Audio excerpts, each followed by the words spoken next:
Eliud Lagat, Noah Kirwa Maiyo has been removed as commandant of the Presidential Escort Unit and transferred to the Vigilance Department at Kenya Police Headquarters.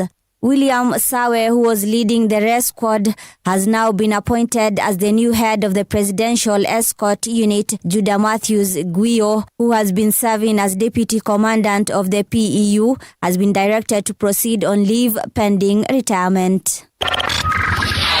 And a section of Kenya Kwanza leaders have called for political tolerance as the country heads towards the 2027 general election led by Uasin Gishu Senator Jackson Mandago and Tourism Cabinet Secretary Rebecca Miano. The leaders were campaigning for the UDA candidate in the Olkalau by-election, Samuel Mushina, and expressed confidence that the ruling party would win the mini-poll. Tunaambia watu wa Olkalau, huu ni wakati wa kumaliza ile kazi nzuri Mheshimiwa Kiaraho alianza. Mheshimiwa Kiaraho alikuwa anatuambia kazi kwanza, siasa baadaye. Mheshimiwa Kiaraho akatuambia huwezi onyesha serikali mgongo, kwa sababu serikali iko na maendeleo, inasaidia wananchi. Na hata jamii zote, mimi nasikia watu wakilalamika wakisema unajua ati kwa sababu kuna mtu mmoja hapa kwa mlima anapiga kelele. Nani aliwaambia watu ya mlima watupigii kura? Elsewhere, ODM chairperson Gladys Wanga has said the ODM party will either form the government or be part of the ruling coalition after the 2027 general election. Speaking during an economic empowerment rally in Dandora, Nairobi, Wanga said ODM remains part of the broad-based arrangement with President William Ruto's UDA party. The Homa Bay governor added that the party is moving away from opposition politics and is now focused on participating in government. Na mimi nataka niwahakikishie wanachungwa, tutatembea kila pembe ya Kenya, tutatembea kila kona, tutatembea ward to ward, tutatembea village to village, tutatembea constituency to constituency, tutatembea county to county. Kenya nzima tuimarishe chama chetu, kwa sababu ikifika 2027 ODM will be the government or part of the coalition forming the government. Mambo ya opposition, tunaambia opposition bye. Opposition bye. 3 Red Cross volunteers died in the Democratic Republic of Congo from suspected Ebola, likely caught while managing dead bodies. The organization has said they are believed to have contracted Ebola on 27th of March while working in the eastern region of Ituri on a project unrelated to the virus before the outbreak was identified. The volunteers are among the first known victims of DR Congo's Ebola outbreak, which has resulted in more than 200 suspected deaths and more than 850 suspected cases. And that's the truth on Radio Generation. Good morning. I am Dahira Ahmed.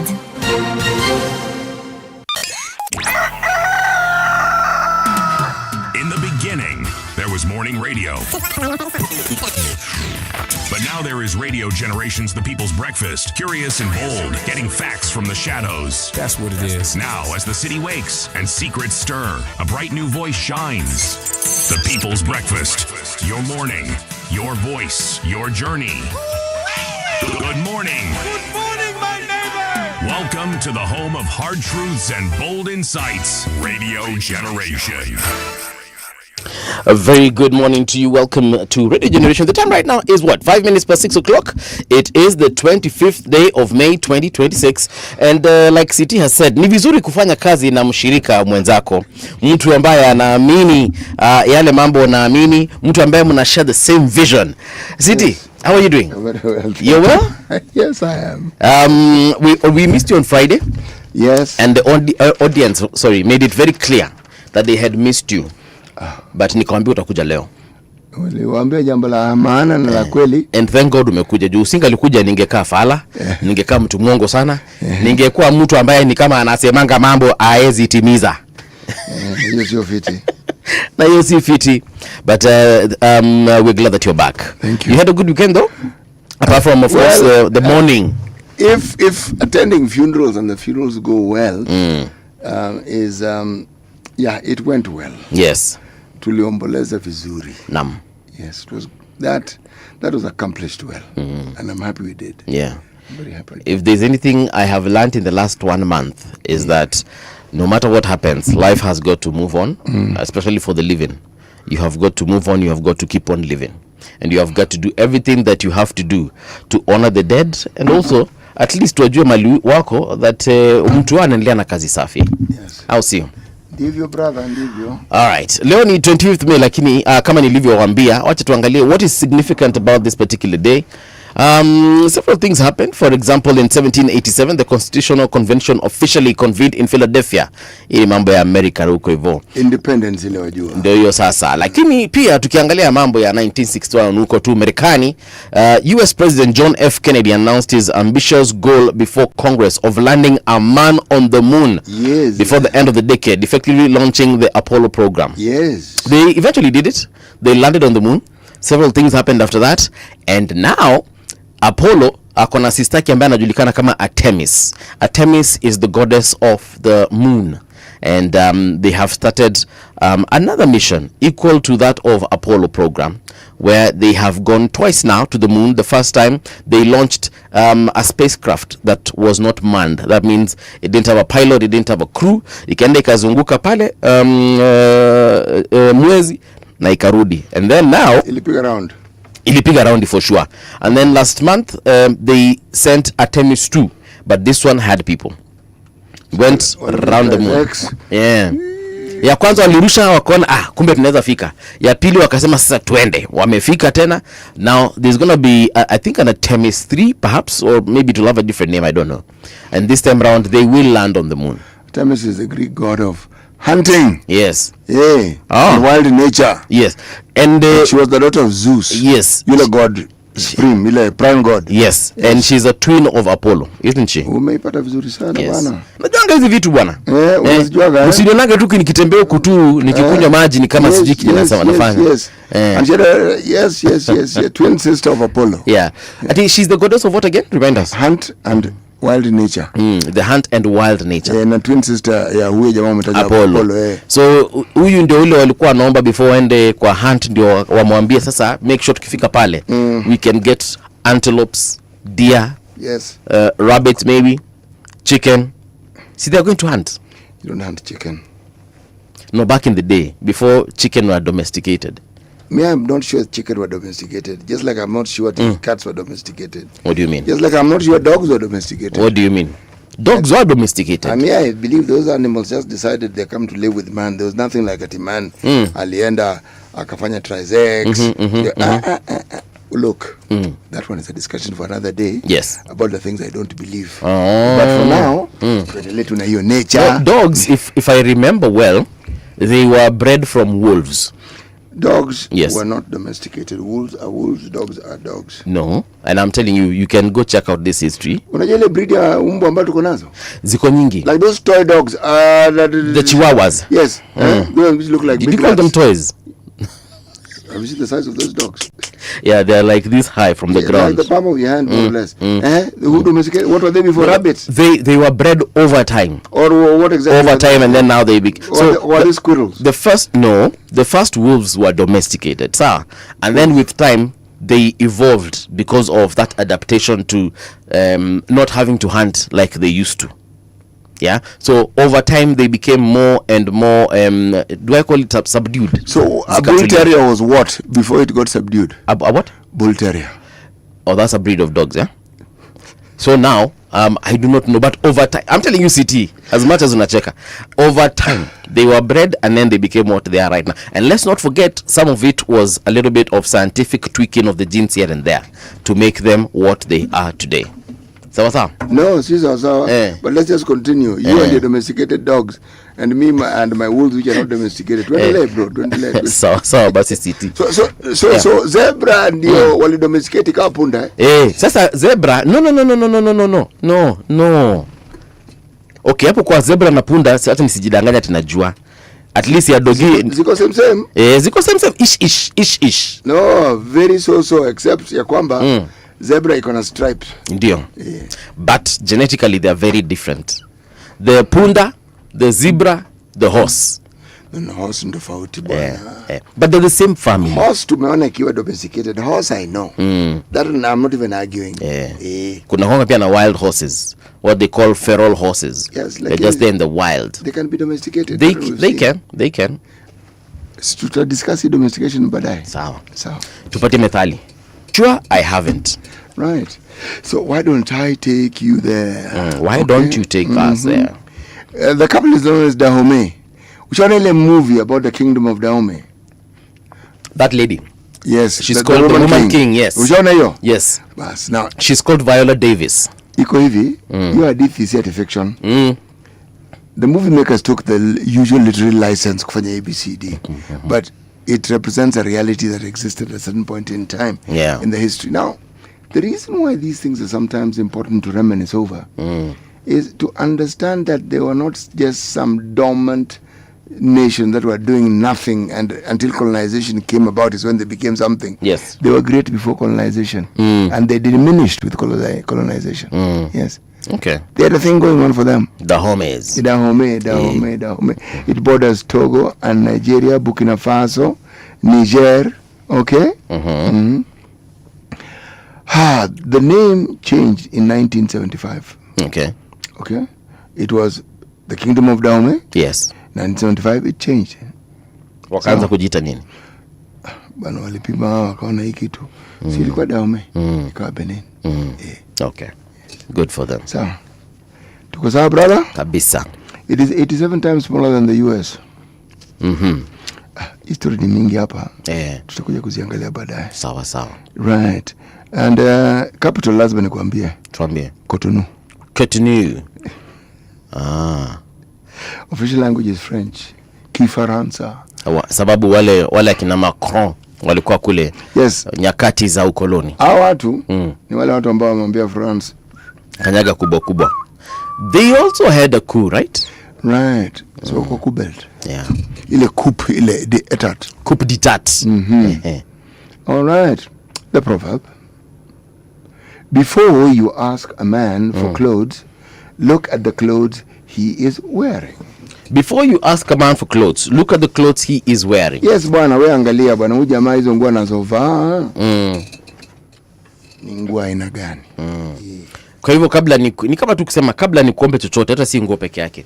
Kabla hata ni kuombe chakula, niangalie kwa kweli unakula chakula kinakaa vipi? Tuanze na chakula, wajua utaanza na unakula.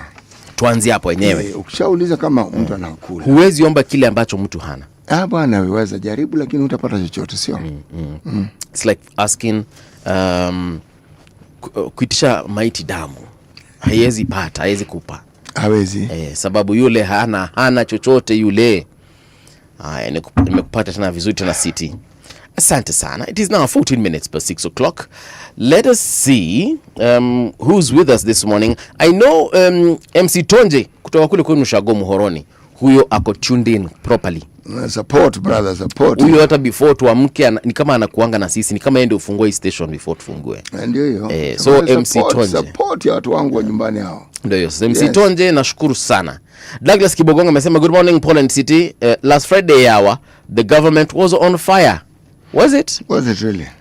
Louis Rudasingwe saying good morning. Well, you remember those guys who went on strike, the Matatu folks? Yes. Do you know, not only did they call off that 7-day thing that they had planned for today, they actually apologized to the president. Right, that's the spirit, my man. Wakamwambia bwana. What are they apologizing about actually? Raisi, pole tulisimamisha economy ya hii country bana. Pole sana. Tukafanya Wakenya wakatembea, pole sana. With all due respect. Atu all due respect. Alikuwa kipaumbele pale kusema bana izeni jo. But long story short, they actually did apologize. Kuna kitu alisahau. Alipokuwa anasema with all due respect. All protocols observed. Ndio sasa. Alisahau hiyo. Hiyo alisahau for sure. Hizo vitu zinafuatanaga. And they make conversation very good. So ukishasikia hiyo. Rest assured what you're going to hear doesn't amount to much, but it doesn't. But President did say that come next fuel cycle, do I call it that? Cycle ya kuteremsha mafuta. He said that going forward in the month of June, July, I think. No, wait, May, right? So June, July. He said that fuel the diesel price will go down by 10 shillings. You know what he's saying is that the government is going to subsidize the fuel. That's what he's saying. Yes.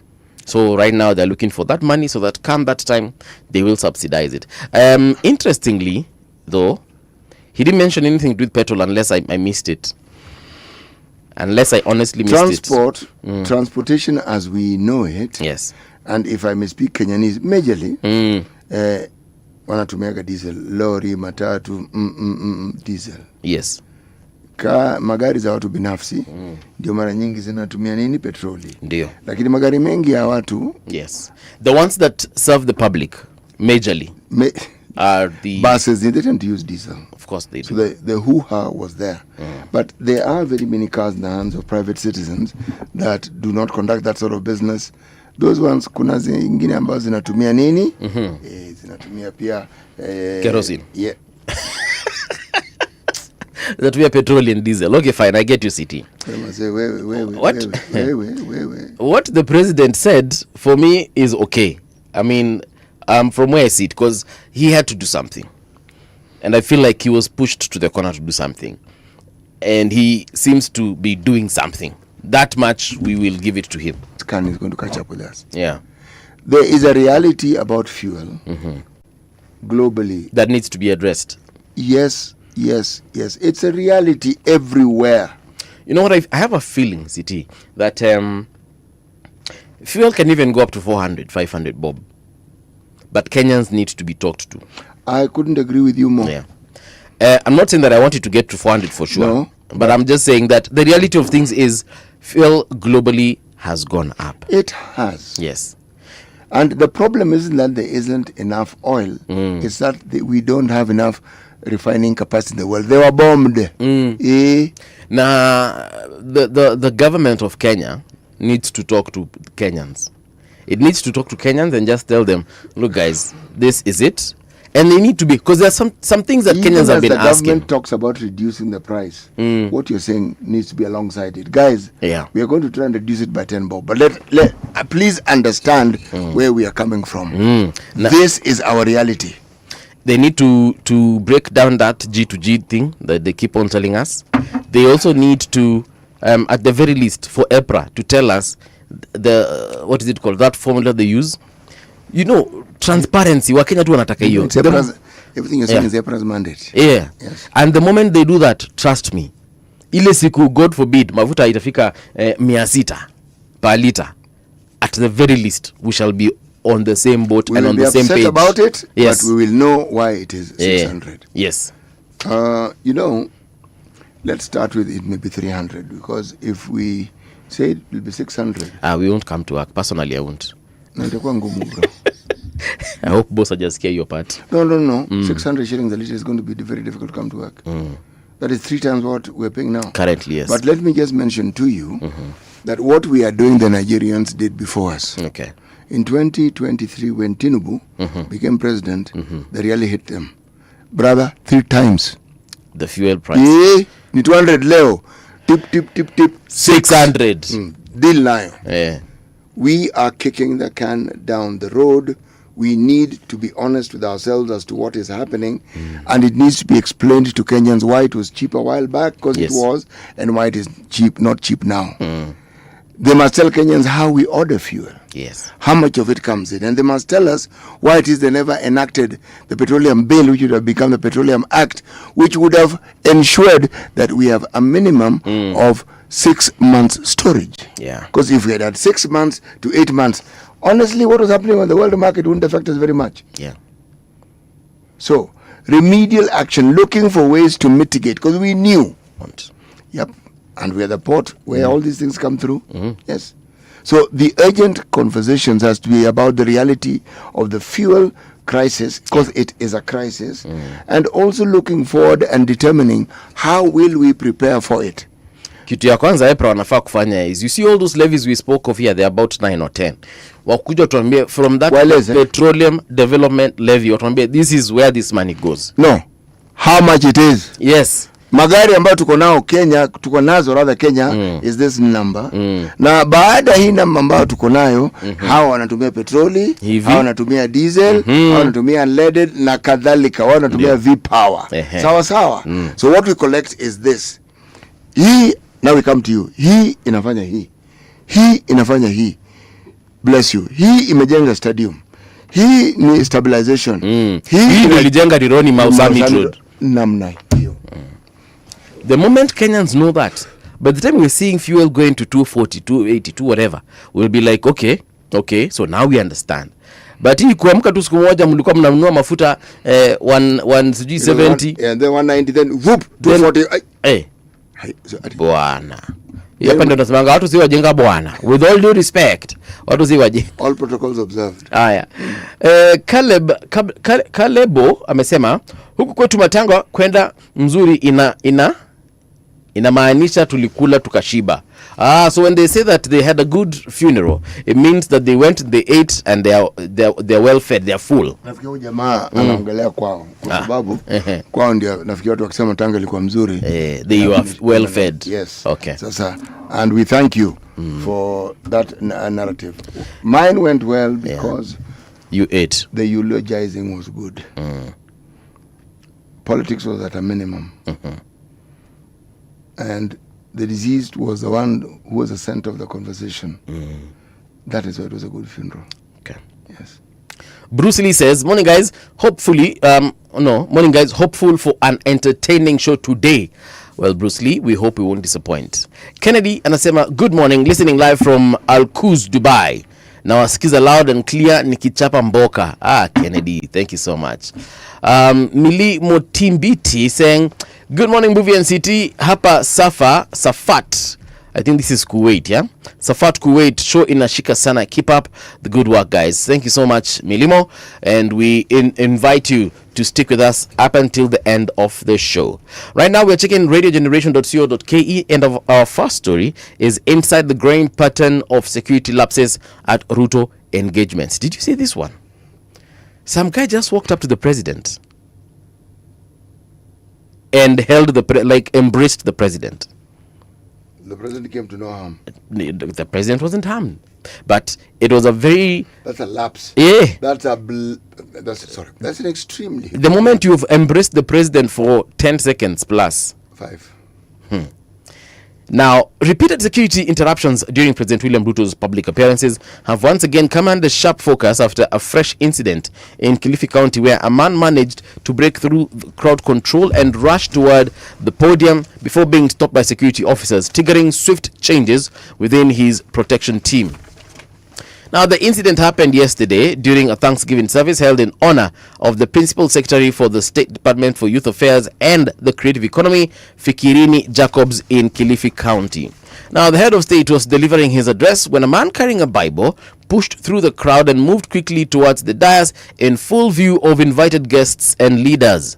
Security officers reacted immediately and intercepted him before he could reach the president, creating a brief moment of tension at the venue. Do you think these things are choreographed? Because the guy just came, walked up to the president. They exchanged a few, words after embracing the president, and it's like the president directed him zile za aende keti pale tuongee after the show kind of situation. The attention goes to the Presidential Protection Unit. A few weeks ago, someone threw a bottle of water at him in Kibra. Was it Kibra or where was it? Somewhere in Langata. Who was it who got shoes thrown at him? President George Bush. At Upper Kenya. Or if even this president had the shoe thrown at him. In Migori. So, bro. Yeah. He's the president. He's the president. His security detail. The Standard has one headline. Maiyo axed. The guy called Noah Maiyo is the one who's the head of the Presidential Security Unit. And this one is at his doorstep. That's among the things he's supposed to do. Yeah. How does somebody get to the president? I mean, in all honesty, how? How? Let me tell you something. Or let me tell you what's in my mind.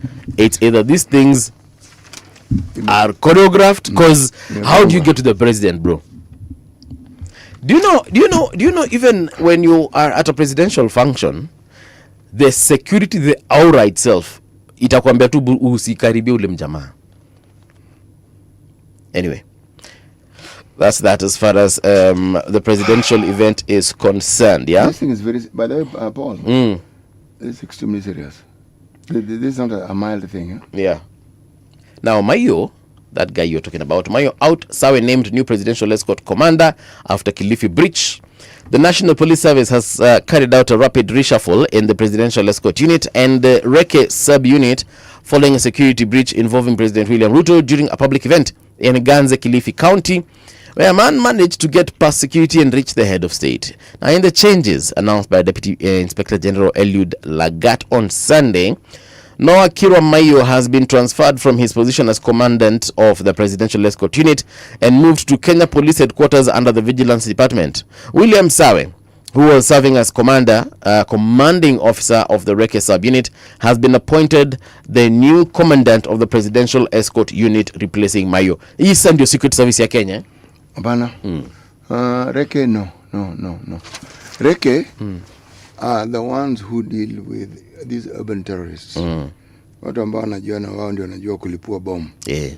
Wao ndio deal na kama so hii presidential escort unit ndio secret service. Yes. They're supposed to be secret service and they're trained. It's a very specific training. But you know, Paul, this issue is a very heavy one. Yeah, it is. I am certain that we don't have enough time to discuss it, but we must discuss security and we must look for people who understand this and understand. You raise something that also has to be discussed. Is it choreographed? If we bring in an expert, he'll be able to explain to us how it is arranged, what needs to be done, and what these lapses mean. Yes, because I do not want to air my ignorance on such matters because it's odd. How does someone even throw a bottle of water at the president? Na halikuanga close range hapa hivi. It explains why you're asking the question which was choreographed. Or the lapse was deliberate. No, there are so many questions that arise, and only an expert will help us understand this. I am sure that Mayo gentleman, police officer, after he saw that incident, he was like, guys, this is it, I am out. Well, he has been transferred, which is mild if you ask me. One should lose one's job on account of this one. Because what if, God forbid, something serious happens? That is the thing. That and you, Kwisha. What if one of these... And everybody who is in that detail, because there are people who are detailed to do certain things, isn't it? So how did that happen? God forbid, what if this guy was a terrorist? God forbid. Where were the people who were supposed to be around the president? By the time huyu jamaa alipiga hatua mpaka akamfikia. How? They couldn't say. Where was the aid camp? Where was all these folks? There were some in plain clothes. There were some in suits. This is a presidential dais. And they're around the president. How does this person just walk right through? Wale ambao wako pale hawakumuona, wale ambao wako nyuma hawakumuona. No. Ama nizi miwani wanavaanga, they blind them. How does someone walk 1, 2, 3, 4, 5 meters away from the president? Jamaa alikuwa anafaa kwa tackled on the second step. Yani before this you don't even get the chance to smell the cologne of the president. That's how close you shouldn't get to this guy. No, this it's a dangerous precedent. It's a dangerous precedent. Let's get an expert to talk about this, because I personally I'm extremely uncomfortable with it, and I feel that is essentially putting the president's life in danger. It is putting the president's life in danger. And this again would really, really, really plunge the country into a place we don't want to go there. Kitu kikamfanyikia bwana. Ama that particular, and you know, sometimes the president travels with the vice president, the deputy president. Yes. If someone does something in that vicinity, my friend, tunaweza amka siku moja tujipate hiyo kitu tunaitanga presidency haiko bana. Then what do we do? And you know, we've never been in that place before. Yep. And then now, with all these fellows who we elected and the way they go about their business, we will be in trouble because they will not be able to decide what to do. Bas. Haya. Tuangalie traffic. Niambie ni barabara gani ambayo inapitika, ni gani ambayo haipitiki. Traffic on Radio Generation. Hala, hii imeenda namna gani? Aya, sawa.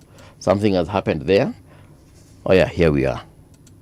This is Radio. Still not that one. Aya. Let me check out what's happening on the roads of Nairobi. Ngong Road, for example, haikai vibaya kwa sasa. It's moving quite well. Agwing Skotek as well, not looking bad. Yaya Center looking Kikambala Road pia, Dennis Sprit. Hani watu sasa wa na huko kunaitwaje? The haves and the have-nots. So these are the haves. The haves, Dennis Sprit mko sawa heading towards State House. Everything is fantastic. Valley Road also not looking bad at this particular hour. If I look at Nairobi Hospital, that roundabout heading towards the Nairobi Funeral Home, going down Valley Road, that entire space is looking good at this particular hour. Mombasa Road, let me check out. If I go towards Kitengela, there is no traffic, so that means that if you're going towards that side, not looking bad. And also if you're coming from Kitengela heading towards the CBD, not looking bad as well. Tukiangalia sehemu ambayo in Eastern Bypass pia sio mbaya. A little bit of traffic, yellow lines, a bit of red here and there, but you guys are moving nonetheless. If at all, if you'll encounter any delays, maximum 5 minutes. Let's check out Outer Ring Road, watu wa Islando. Not looking bad. Manyanja Road pia kokote mkofiti. Outer Ring Road heading towards Kariobangi and past, heading all the way to DSC headquarters, that is at Allsops, looking good. Then if you're on Thika Super Highway, you're coming from the Eastern Bypass, for instance, that means that you're coming from those sides of Riru, you're coming all the way through Kenyatta University. A little bit of traffic at Kenyatta University. I'm assuming this is because of matatu zile zinabeba watu kutoka Kahawa Sukari zikielekea town. So there's a little bit of red there. But beyond that, you guys are moving quite well. Hata Githurai mahali ulikuwa na expect kuona shida hakuna yoyote. Past, then you get to Utalii Hotel. That's where you'll find some traffic as you're getting into Pangani.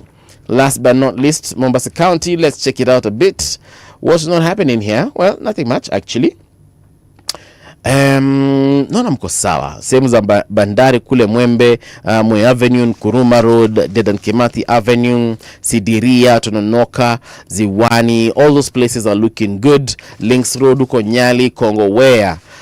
Everything is moving quite well. If you see something you need to know about, well, you know where to find us at Radio Gen KE across all our socials. Let's check out the Daily Nation. Let me start with the gossip section. Gossip section hii ambayo inajulikana kama the Nairobian. They're saying on the front page here, sex, cash and death, inside high stakes secret affairs and blackmail, trapped in a scandal, from boardrooms to bedrooms, a hidden world of power, desire and dangerous secrets unfolds, where private affairs turn into scandal, alleged extortion and devastating fallout. Former Conga and D-Light Africa CEO Nick Imudia seem to have it all: wealth, power and a glittering career. But behind the sharp suits and executive success lay a secret romance, blackmail, claims and a scandal that ended in tragedy. Have you watched they're calling it murder tapes, NTV, on this guy? No. This Imudia guy? No. Okay. It's actually quite devastating. The guy had an affair with his assistant, then the assistant allegedly got pregnant by him, and then she told him that she needs money, and she had recorded their secret affairs. Wakipatana kule ndio wacheze mchezo wa kasarani. The lady would record all those proceedings. So she used them at one point to blackmail the guy as leverage. Yeah, na akamwambia sasa I need money. I think she was awarded some 8.5 million by this guy before he decided to call it quits. He gave her? Yes, he gave her about 8.5 million, if I remember the story well, the one that I watched. But now there's another lady who was in the mix, Rafikia, the first lady who was extorting. Ambaye pia alisema niaje. She was a friend of the 8.5 million. Yes. Who also said, okay, niaje. So yeye akasema, because I am the one who brokered this deal, nipe zangu pia. The guy was like, guys, look, I thought you came here as a friend. Hizi stories zingine sasa pia unataka kulipwa ni gani? Akamwambia, anyway, I'll look for something small. It's because she was asking for also a couple of millions. Is that nini? See for brokering this deal, brokering this 8.5. So the CEO akamwambia, look, mumenichosha, mnataka kubreak my family. the match I will do for you a couple of hundreds of thousands, azikuwa zinafika 1 million. Akamwambia hiyo ndio niko nayo, kama utakubali uniambie, kama utakubali pia uniambie. I start preparing my family for the worst news. So eventually the videos leaked and the guy leaked. Yes, those videos were leaked. Those videos za Kasarani. So this relationship was a commercial one from the very beginning. No, he thought he was just having an affair with his assistant. Yes. The lady had determined, because these ladies, yes. And these two clearly were friends. Na hii kitu ilikuwa imepangwa. But the second lady, because the first one alilipwa 8.5 yake na wakasign baka NDA kwa lawyers. Na akasema, fine, I have received my money. This is done. That's it. But now the second lady was like, imefanyika na mimi sijapata yangu. Akasema bana nipatie. So hakupatiwa. Tapes zika leak. Then what happened? The guy was devastated and he decided to meet his maker. That bad? Yes, he plunged from a building in his home country of he was Nigerian. So while in Nigeria, the wife left. Wife akatoka na watoto, because the wife was she was a European. I'm not sure, was she Finnish or Swedish? I think she was from Finland or something, one of those countries. So jamaa bibi akamwacha, akamwambia mimi I cannot deal with this nonsense. And the guy was like, okay. Akajirusha kutoka jumba fulani huko Nigeria, alafu akaenda kupatana na babake. So yeah, that's a very sad story. Sex law bombshell, teen sex not a crime. I also watched, did you watch the news? Oh, look, may travel. So koti imeenda kusema ya kwamba if minors decide to sleep together or with each other for that matter, it is not a crime. So that is according to court. Yeah, they may decide. Court may decide ikasema watoto wakiamua kufanya tendo la ndoa, hapo hakuna makosa. A guy called Justice Odunga, I think he's now in the Court of Appeal. Yes. Justice Odunga fought for this thing. Because he asked, guys, I mean, come on, man. Yeah. This law is not making sense. It's not just. So there you have it. Court, how family land dispute led to the killing of 2 brothers. That story is on page 8. Court opens door to ID gender changes. That is on page 7.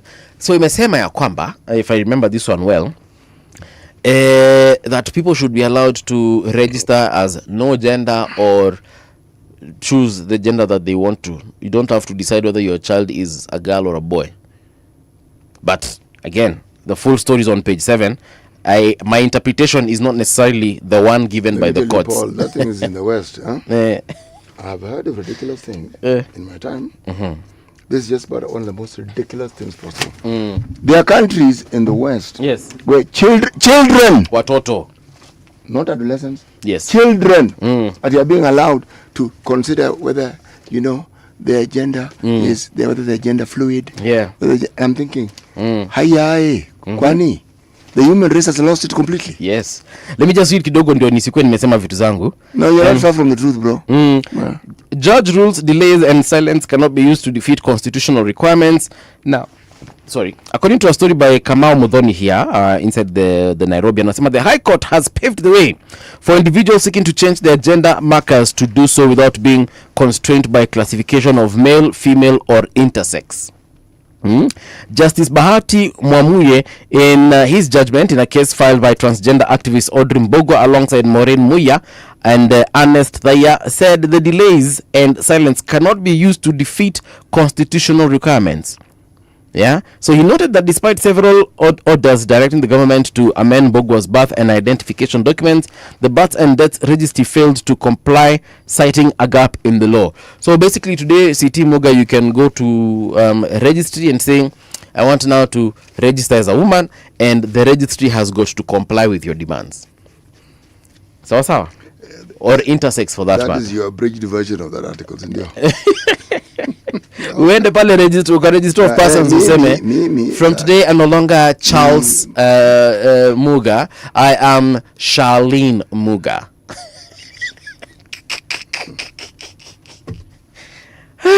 Kazi ngumu hii. Ruto allies hype vote rigging plot. Now, Leaders allied to President William Ruto are boldly touting vote rigging as a strategy to force his re-election, with Kakamega Deputy Governor Ayub Savula and Hamisi MP Charles Gemose the latest to join a growing chorus to ensure the incumbent retains power at all costs. Now, the utterances have infuriated opposition leaders who claim the government is setting the stage for a rigged vote. This is on page 7 of the Daily Nation, yeah? So according to Hamisi MP Charles Gimose amesema hivi, I want you as UDA delegates that when you go to the polling station in 2027, make sure you do some fixing for Ruto. I have been in parliament for 3 terms and I know how to do these things. This is a sitting MP. Siti Muga amesema hivi. The things that those people have said on that particular subject, what I came to the conclusion of, these are not people who support the so-called party leader. Aya. Ngoja kidogo. Deputy Governor Ayub Savula akanaye akasema hivi, it is us, in brackets the government, it is us government paying IEBC and the commissioners. Ruto is the owner of the budget that supports IEBC. You are mad if you think he can lose the election. I actually watched this news and I was shocked. I was horrified. I was shocked. I say, what on... Ayub Savula has been known to make utterances that have a very flimsy relationship with the truth of facts. But this is utterly ridiculous. Do you know what this reminds me of? What? I used to hear such statements in the Moi era. Haya, tutafikia hapo kwa Moi era kidogo tu. Wajia woman rep Fatuma Abdi Jeho akasema, when it comes to the president, we say 2 times. We are just waiting for the ballot. Even if we don't have enough votes, we will still for him. That's no secret. Do these people know what they're doing? Haya. Hatujamaliza, 2 more to go. Kapsaret MP Oscar Sudi. There is no president who has ruled for only 5 years in this country. Will this one be the first one? Those shouting Ruto must go, Ruto is not going anywhere. Even if his votes will not be enough, we will add the votes. Last but not least, Tiati MP William Kamket. If they joke, you know I come from the county of 24 years, Baringo County knows how to manufacture a president to survive for 24 years. If they joke, we can tell you to extend past the 2 terms. Yeah. These people have actually damaged more than they have built. Yes. Because you have raised the stakes of the presidency and you've brazenly told Kenyans that you are going to rig the elections. Oh, yes. Brazenly. And they've made it very clear. So now, what do you think the response of your fellow Kenyans is going to be? Because you've brought us to the upende usipende situation still. And so how do they think this is going to be responded to? Justice Maraga, retired Chief Justice, alikuwa anasema, my friend, there are things you don't say. Because let me tell you something, even if President Ruto were to win legitimately, nobody will believe it. And here, by the way, it's not a slip of the tongue. When I say nobody, I mean it will not be believed. If elections will be held in 2027 and President Ruto actually clinches a win, nobody's going to believe it. The people who did not vote for him will be like, what? I wasted my vote. Because they'll be like, meibwa. Yes. And they're setting the stage. That's why I said, these are not people who support the president. Yeah. No. These are people who support their own interests, and they're purporting to support the president to the hilt, while damaging the very process, the very transparent process of electioneering, and the very process of actually vote casting. They are damaging it. They are casting aspersions on it well ahead of time. So how can that help the president? And especially for the deputy governor, when he said that, look, guys, we are the ones who control the budget. We are the ones who pay IEBC. We are the ones who, that thing that they do is called vetting. We are the ones who vetted. We are the ones, the moment you say that, I'm not saying, what are you trying to tell us, bro? It funny tells you how that guy thinks. Savula is known to say some fairly crazy. He's been silent for a while, so one forgets. But he has had a tendency of saying some really ridiculous things. And this is a man who is a journalist, just so that you understand. This is a man who has even been a bureau chief. He is not somebody who doesn't understand the media. Yeah. So when you bear it out and say such things, do you know the amount of damage you have actually caused that president you purport to support? Yes. Because it has been heard. And those in the opposition are going to take this thing and they're going to go to town with it. State seeks 2.7 billion for AI surveillance on social media users. This story is on page 4. How Kenyan sharp boys abetted 12 billion US scam. Now, the US Department of Education Bless you. The U.S. Department of Education in May of 2025 revealed the American government had lost nearly $90 million US dollars in disbursement of student aid to undeserving individuals. Among the fraudsters were dozens of Kenyans who bought identities of U.S. citizens and secured loans without ever having to step into the lecture halls. That story is on page 2. US has got some major problems as far as wastage of money is concerned. Na hii kuibwa yao wanachinangwa kibiwa mara Minnesota mara sasa ndio historia. Champions Arsenal fans paint the city red to celebrate historic title triumph. Yesterday City Arsenal fans, Arsenal Football Club fans took to the streets of Nairobi and they celebrated Arsenal's win. Yesterday Arsenal finally lifted their trophy. They were playing against Crystal Palace. Wakaanza kutandika Crystal Palace 1-2. But walikuwa wabakisha kidogo hivi. Wa draw. Or better yet, Crystal liwatandike. Tuangalie Taifa Leo inasema ukabila katibu wa UDA motoni. Hassan Omar ajitetea akisema hakueleweka vizuri alipozungumzia swala nyeti la mashamba katika ukanda wa Pwani, lakini akaomba msamaha kwa yeyote aliyefasiri kauli yake kama ya kikabila. Hata hivyo viongozi wa Mlima Kenya walikataa msamaha huo. Hiyo katika ukurasa wa pili. Hassan Omar, the Secretary General of UDA, was it last week or the week before that? He was asking, why are you guys so nini about this president? You guys never complained about Uhuru? You never complained like this during Kibaki's time? You never even complained like this. He mentioned Kibaki and Uhuru. And he said, but when Moi was president, you guys were making noise. Now Ruto is president, you guys are making noise. He was asking, Kweni, what has he done to you? What has he done to you? And I was like, it's either you are living in this country or you're not. But there are some questions, self-explanatory. You will understand the people who are complaining about the president, what they are complaining about. In the Kibaki era, he made similar comments. But he was then a commissioner with the Kenya National Human Rights Commission. I remember, yes. And he was even summoned by the NCIC. And they summoned him, and he was found not to be culpable of the things he was being accused about. Okay. But this is not an issue of ethnicity. No, this discussion here, it is not ethnicity. It is intolerance versus tolerance. Simple. When people make statements of that sort, do you hear people interrogating the statement? No. They move from 0 to 200. Tribalism. Yeah. What is he saying exactly? What is the context of what he is saying? Are we a country that listens to what people say and ask, can we find out where this is coming from and why it is that this person is saying what he's saying? No. We jump to the conclusion immediately and we determine that this is the interpretation.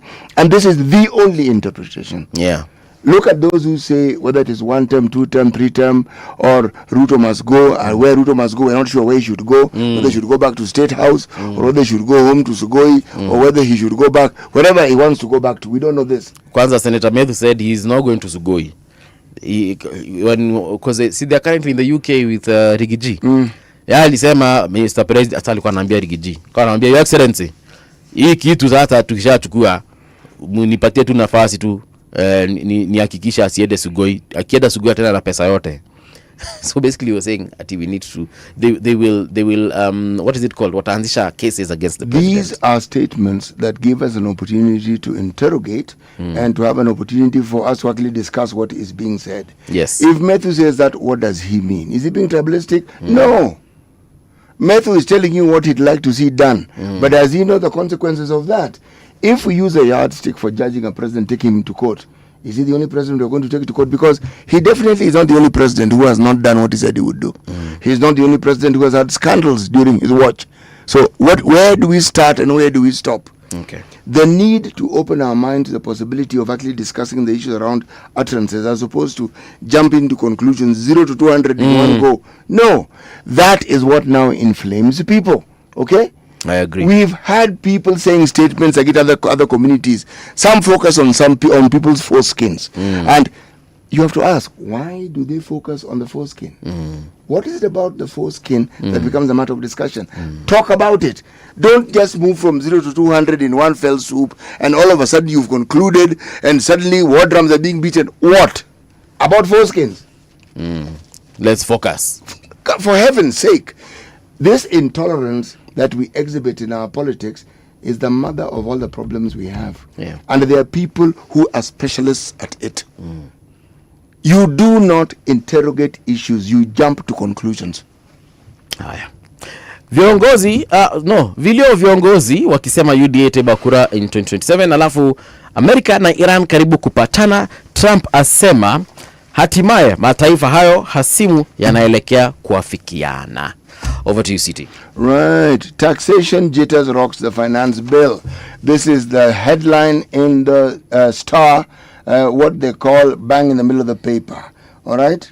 Relocation of jumbos to safeguard lives and prevent injuries. This is a picture that is there when KWF services relocate bull elephants from conflict areas prone like Salama village in Laikipia West. Residents of Salama village in Laikipia will assist the Kenyan Wildlife Services during this process, and we can see people pushing the elephant. And same story, Kanja orders reshuffle of route to security guards. This is not a lapse that warrants transfers. No. No, this one you go. You go home. My friend, you have left the president vulnerable, for heaven's sake. We thank God Almighty that nothing happened. But transfer doesn't cut it, Kanja, it doesn't. The president being harmed will cause irreparable damage to the country, my friend. True. Yes. So how do you just transfer somebody who was in charge of all this? Anyway, UDS Giomar apologizes as Uhuru Ruto fallout spills into 2027 battle. Again, a narrative being pushed by either side to determine what they will do. We now know, if we're to take the utterances attributed to the former deputy president, that he wants to run for the presidency. Whether it is a red herring, whether he actually means it, we will see. But he has made a point. So now the united opposition can show us how united they actually are under these circumstances, or it is a plan they have to see how the country will react. Okay. I have talked about Maio, the Maio axed. Okay, let's look at the Business Daily. How KRA fights triggered fresh taxes in finance bill. This is a story I must read a bit of. State seeks law change to fix tax loopholes. Really? Proposed taxes to crush transfers and profit allows lawsuits. Really? The Treasury has introduced new taxation measures in the finance bill to counter defeats handed to the Kenyan Revenue Authority in court by companies that wiped out tax demands worth billions of shillings. At least 3 tax proposals, an analysis of the finance bill shows, are indeed linked to court cases where the KRA lost against corporate giants. So if you lose, you change the laws. Why didn't you change your lawyers? Maybe it's the lawyers you had who didn't do a good job. They include proposals to impose taxes on transactions generated from card payments, and payment service now provides KSPs like M-Pesa and unexplained retained earnings. This one is going to cause problems, man. It doesn't matter how you look at it. Yeah. All right? The KRA has also can also gain sweeping powers to freeze a taxpayer's bank account or assets even where the disputed tax assessment is under appeal, should Parliament approve. This is now draconian. We have a case going on and you still have the power to freeze my account, meaning you have draconian powers to make me as uncomfortable as you see fit. Clearly. And I can do nothing. And you think this is not going to be opposed. And the KRA has lawsuits against firms like ABSA and PesaPal through loopholes in the law. Okay? Nah, I'm not sure. You're saying it's loopholes. Is it that your legal service was not up to scratch, or is it that there are loopholes? It could be both. Yes, but it could be meaning both, yeah. Yeah, but that's why you get lawyers who understand how to deal with the loopholes, man. Yeah. This KRA. Yeah. You can get some top-notch tax experts who will squash these things completely. So kulikuwa na kesi fulani a couple of months ago where government cannot get lawyers from outside. What was the law about? My friend, let me tell you, you are allowed. but it has to be special cases, special circumstances. Okay. And the government machinery must demonstrate they don't have such a person. Okay. Then, okay? These gaps have been there for a long time. Why they have special note now, I don't understand. And so you want to fix this by changing the laws willy-nilly. No. Okay. No. The rise of Chinese tender queen clinching lucrative deals.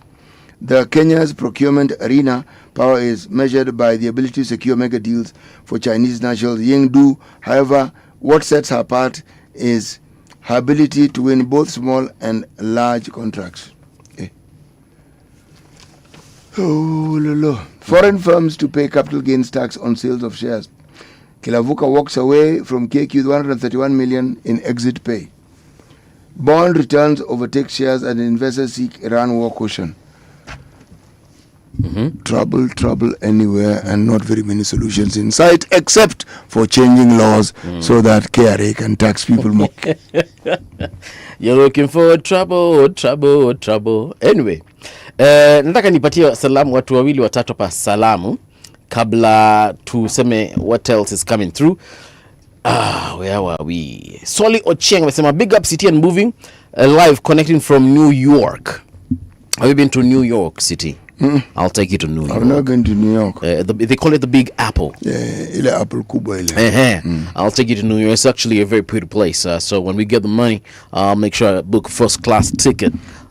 First class. Kwa hiyo ndege hiyo iko economy. Na inafika the same time. So we're not flying budget, bro. We're taking first class plane all the way to New York. Budget ni mzuri, bro. Sawa. Si ndege ni hiyo moja? Basi. Abdikadir amesema where was this young man seated? Why was his movement not detected as he advanced towards the president? Serious security breach. Yes, Abdi, I agree with you 100%. Kagema Mudhami saying morning gents, mwalimu karibia mic, tuna struggle kukusikia. Haya. I apologize. I have now moved next to the mic. Mbuvi presidency haiwezi kosa after his excellency. Haiwezi kosa after his excellency. We have deputy. After deputy is, and ameandika deputy by the way. So we have deputy. After deputy is omusupika. So hakutakuwa na vacuum, though no president's security breach. It just might be deliberate, my view. Okay, Kagema. So Kagema anasema there's a pecking order. No matter what happens to the president or the deputy, iko wengine chini yake. We're not discussing the pecking order. We're discussing the aftermath. Okay. Yes. Pecking order is clear. Because by the time you sit down and discuss if it is Murkomen or it is Omusipika or it is the other speaker, because we have two speakers, it's going to be a problem. No, it's going to be a problem. That's the thing. It's not, you may have that system, but hey, bro, that one is a problem. Be yourself. I'm a good show, guys. I wake up asubuhi. I am happy. Kwanza, you guys are clowns. Love you guys. And then he says, hot guy. This guy is hot. Demze.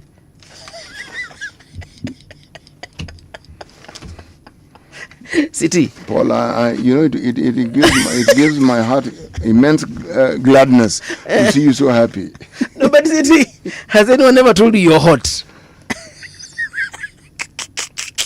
This hot means what? Because clearly it's tickling the living fancies out of you. So when somebody says you're hot, what am I supposed to understand? I love him, CT. Marit amesema good morning kings and queens. Have a have a fabulous day. Kitengela iko locked. And then Majok is asking, Savula is a mental case. Majok is saying, Savula is a mental case. Who still listens to him? Maybe he had one too many. All right, maybe. We are taking a short break, yeah? When we return, nitaangalia kama kuna watu wengine mmetasema city is hot. And I'll tell you what exactly it is we're going to be discussing in that particular hour. So don't go too far. We will be right back.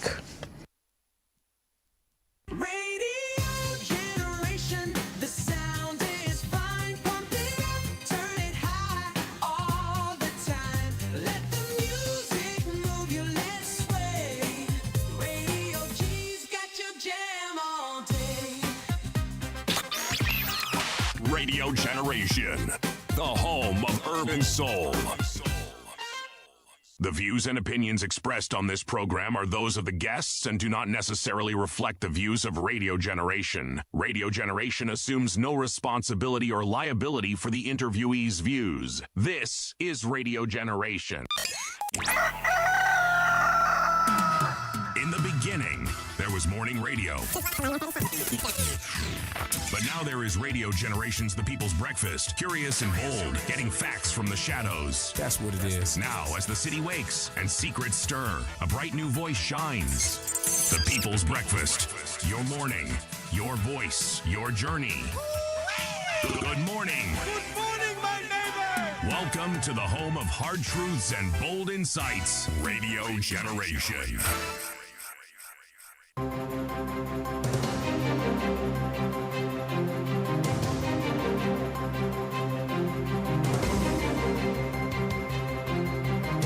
This is the Radio Generation News. Good morning, I am Dahira Ahmed. Police in Kisumu are investigating the killing of Hannington Were, the son of former Member of Parliament David Were, who was attacked and robbed by two men on a motorcycle in the early hours of Sunday. The 39-year-old died from stab wounds sustained during the incident. Residents have called for increased police patrols to improve security in the area. Tukasimamisha nikaa tunataka kupanda pikipiki. Kumbe hawako wanasimama wakaenda wakashuka na hii barabara. Kumbe baada ya kushuka kidogo hivyo walipinduka. Wakatoa kitu kama chuma kumgonga. Mimi nikakimbia nikienda hivyo nikipiga nduru. Kupiga nduru nikaenda nikaita jamaa wa pikipiki pale mbele. Kumuita pale mbele tukirudi hivi tukapata kumbe walisumbuana akatoka pale kwa barabara tuliwapata hapa kando. So it's like walibishana na yeye. Kule kwa hospitali naambiwa alipelekwa around saa 8:30 ya usiku na alipofika wali confirm kuwa amefariki. And police in Migori and Murang'a counties have arrested two people in separate operations targeting drugs and illegal alcohol. In Migori Township, officers raided the Pandi area and arrested a suspect found with 358 rolls of bang, cannabis, illegal cigarettes and changa. Police also recovered cash believed to be proceeds from the illegal trade. In Murang'a County, officers from Maragua Police Station arrested a woman during a foot patrol in Mbombo area as part of the ongoing crackdown on illicit drugs and alcohol. Elsewhere, a group of Kenya Kwanza leaders say they are confident President William Ruto will win a second term, pointing to his development projects and unity efforts. Speaking at a church fundraiser in Kiplombe, Tabo constituency, Uasin Gishu County, the leaders led by Ruto's aide Farouk Kibet accused the opposition of promoting divisive politics. Imagine kiongozi ambaye alikuwa naibu wa rais amechochea watu mpaka imefika kwamba wewe ukifaa kofia ya UDA ya chama ingine kwa sehemu ambayo anatoka ati wewe unawawa. Mnaona watu wengi hata wale wamesoma hata wale wanajua dini bado wanaongea mambo ya mafuta kuonekana kwamba rais ndiye anaweka bei ya mafuta juu. Sisi tunauliza nyinyi kama Wakristo, muombeeni mataifa ambaye napigana. Leaders in Nyanza are calling for political unity ahead of the 2027 general election, warning that division could weaken the region's influence in national politics. Speaking during an ODM Youth Leadership Forum in Kisumu, Alego Usonga, Member of Parliament Samuel Atandi, urged leaders and residents to speak with one voice to protect the region's bargaining power. The lawmaker further warned the community against allowing divisive politics to spread among their ranks. Our message is clear that we want this region to remain united under the ODM party led by Dr. Oburu Oginga. And we want to urge our people in the region that we cannot afford to divide ourselves, because that will mean our political voice will be weakened. There are some leaders within the Luo community who are not reading with us in the same script. I want to take this opportunity to extend an olive branch to those leaders. I want to urge you to come and work with us. U.S. President Donald Trump hardened expectations of a Middle East deal by saying on Sunday he had told his negotiators not to rush, even after both Tehran and Washington signaled progress towards an agreement to end the war. The United States and Iran have observed a ceasefire since April 8th, while mediators push for a negotiated settlement, although Iran has imposed controls on Gulf shipping and the U.S. has blockaded Iran's ports. The war erupted after the United States and Israel attacked the Islamic Republic on February 28th, and Iran responded with missile and drone attacks across the region. And that's the truth on Radio Generation. Good morning, I am Dahira Ahmed.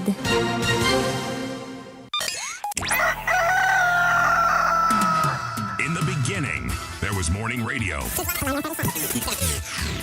But now there is Radio Generation's The People's Breakfast. Curious and bold, getting facts from the shadows. That's what it is. Now, as the city wakes and secrets stir, a bright new voice shines.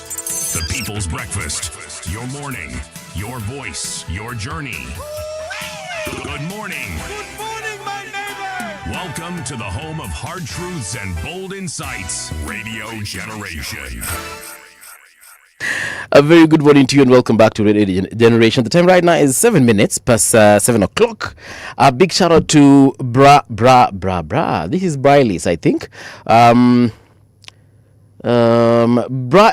is saying that he needs some Swahili summaries.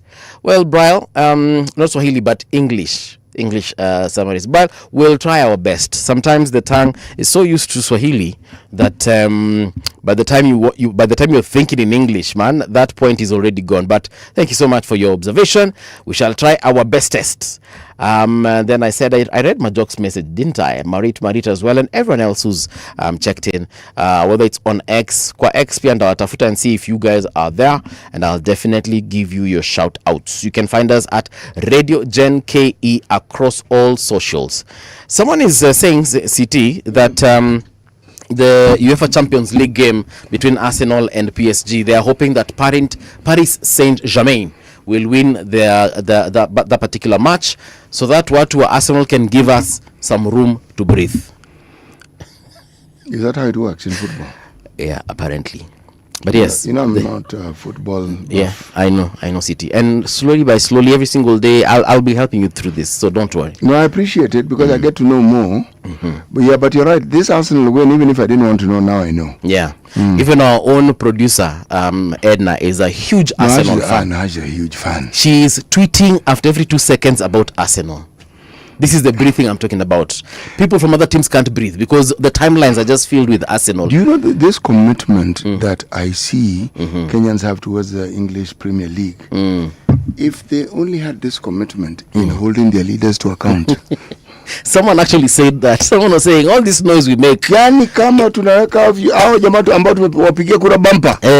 Mazinchi ingekuwa sawa. It was actually Miguna who said, guys, these colonial tendencies you have of kusifu or praising your colonial masters and their games and their teams and their politics and whatever it is that they're doing, take that energy and direct it towards your leaders. No, if people love sport, they love sport, man. That I have sport that I like. Okay, it's just not football. So, bwana, forget the colonial aspect of it. The gentleman who's speaking is living in a colonial country. Yeah. Okay. It's called Canada didn't colonize anything outside their boundaries, but they almost decimated all the native Canadians. So tafadhali hizi mazungumzo huwa unazipeleka polepole. Okay. Shasema. In studio, in this particular hour, we want to talk about the fuel standoff. The LSK, that is the Law Society of Kenya, versus the Uprighties. Sorry. Bless you. With us in studio is an advocate. He's a council member and a convener, Public Interest Litigation Committee at the Law Society of Kenya. That is Wycliffe Oyo. Wycliffe, good morning and welcome to Radio Generation. Good morning and thank you for having me. Are you an Arsenal fan? No. I'm a Gor Mahia fan and a Chelsea fan. You guys won the Kenya Premier League title. A record extending 22 titles. Yes. Congratulations to you guys. Thank you very much. I think as City says, probably if it's not concentrating on the issues in the country, if we concentrated on local football, yes, that would also be wonderful. I The love same that energy and I agree with you. foreign. I agree with So you. We would build our local teams. we would. Yes. We would. Yeah, our stadiums are usually very empty, and Yes. it saddens me. It does. In fact, if you see what's happening in the country now, we don't even have accredited venues that could hold CAF standard matches, and we have to close Kasarani and Nyayo for renovations every other time. We are hosting AFCON in a year's time, and we don't have a green light from CAF on just venues. You can imagine. That alone is a problem. That alone is a problem. Yeah. So if we go to other issues, including the competence of our players, which is directly a result of how strong the local league is, then you can see how compounded the issue can be. Yeah. We'll talk about football some other time. Today, let's talk about LSK versus EPRA. City has got a methali that he will share with you. The whole of last week, we were in the country of Ghana. Proverbs from the country of Ghana. But today we have come closer to Ghana still, but pale karibu na katikati, the country of Benin, which was formerly called Dahomey back in the day. Yes, Dahomey borders Togo to the west, Nigeria to the east, Burkina Faso to the northwest, but then Burkina Faso was previously Upper Volta, for those who do not know. Benin was named after the kingdom of Dahomey, and the name changed in 1975. Okay, its largest city, capital is called Cotonou. Cotonou with N-O-U. Okay, the official language is French. It is the 21st smallest country in Africa. It is tiny. Okay, the smallest country in Africa is Seychelles. Smallest country in the world is the Vatican. Okay, right. Proverbs from the Republic of Benin. Before you ask a man for clothes, look at the clothes he is wearing. Wakili, what are your thoughts? Before you ask a man for clothes, look at the clothes he's wearing. Yes. Tazama kwa makini. Yes. I believe what the proverb simply means is that before you make demands on a person, you assess their capacity, their ability, and probably even their readiness, so that you don't over-expect and you also don't under-expect when dealing with people or making demands on people. Yeah. That's how I understand. You are spot on. You are very spot on. Thank you. Yeah. Others usually also respond with another method like myself. But you're spot on. I like it. Thank you. The country is currently facing, actually the globe, not just the country, a crisis as far as fuel is concerned. LSK mmesimama pande gani kwa mambo haya? Well, we are not an isolated country. We are part of the globe, as you currently or correctly point out. And we are alive to what is happening in the globe, especially on the issue of fuel and their prices. But our position is that as a country, the duty bearers, and that is principally the government of Kenya, owes specific duties to the citizenry under our constitution and the laws enabling the work of the government. And we are of the position that those laws are not being correctly applied on the issue of fuel prices, and that has caused the pump prices that we saw in the latest EPRA review to be so inordinately high as to cause what I would maybe just term as untold economic suffering on the citizens. And that is why we've moved to court. Yes. To try and get appropriate relief from the court as to how the citizenry can be protected, even in light of the increasing and changing prices globally. Okay. It is our belief as the Law Society of Kenya, and indeed we are not acting on our own behalf, we are acting on behalf of the public, that the prices do not reflect the exact position the global prices. Yes. Now that we just spoke about that proverb, it seems like it is going to fit in this conversation very well. So, as we are as LSK is making this, let me call them approaches. Call it submissions. Submissions. It's your only learned friends. Sindio? Yes. And their demands, basically, in very many words, right? What exactly is it that we think the government can do? So, first of all, to understand what the government can do, we probably need to understand what constitutes the price of fuel at the pump. How do you get to super petrol being 214 shillings? How do you get to petrol being 232? Diesel being 232. Right. How do you get to kerosene being 198, I believe? So there are various components of the fuel prices. The first one is, of course, the price we buy it from, wherever it's coming from. The international retailer. The international retailer. Yes. It's what is called the landing cost. So the landing cost basically would be something that is maybe constitutes 40 to 60% of the fuel price. It's the biggest component. The rest of it is now something that has to do with us. The rest of the pricing has to do with us. There is government taxes and levies. There is, for example, storage and transport. Yes. That's why if it lands at the port of Mombasa, it's likely to be more expensive in Kisumu than, say, Mombasa itself. True.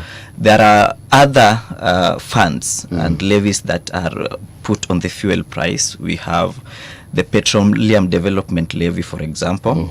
The people who bring the fuel to the country and distribute it, otherwise called oil marketers, also have a profit margin. They're in business. They need to make profit. True. So their profit margin also is a component of that fuel. And then we have the stabilization, angle to it, that we need to have a mechanism to ensure that the fuel prices are not so much or so low, and all these factors come into play. So as I've said, the government is directly responsible for taxes, for the levies and everything that has to do with it. And what we've seen recently is that the government has told us there are efforts to cut on the levies. For example, a component of the taxes charged on fuel is VAT, which was previously at 16%. But we were told that temporarily it's been reduced to 8% to try and stabilize the prices. From the Petroleum Development Levy, which is basically a fund that the government keeps to try and cushion consumers from rising fuel prices, we've been told that a sum of about 5 billion shillings has been withdrawn from that fund to cushion us, to go into the pricing to try and bring down the fuel prices. But they still remain high. In fact, if you look at the way this has been done, in about 2 review cycles between April and May, we've had a surge in over 86 shillings. About 86 shillings, because we had the 40 shillings previously, and then the 46 shillings previously.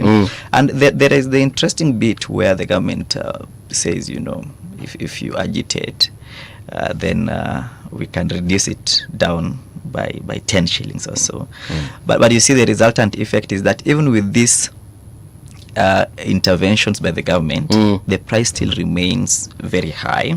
So it is our belief as the Law Society of Kenya that there is a sense in which there is opaqueness, there is lack of transparency in how things are being done. So the first thing we are asking for before court is to be given a breakdown of what informs the pricing and how weighted each item is in the fuel price.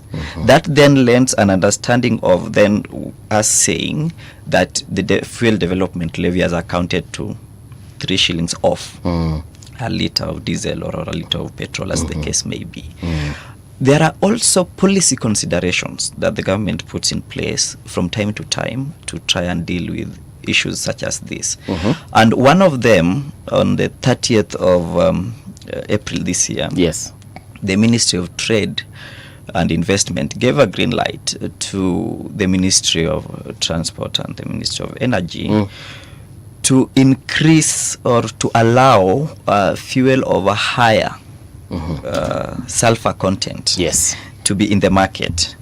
And specifically, the allowed levels were, say, 10 grams per kilogram of fuel. It's now been revised upwards to 50. And the indication is that it's for a temporary period of 6 months.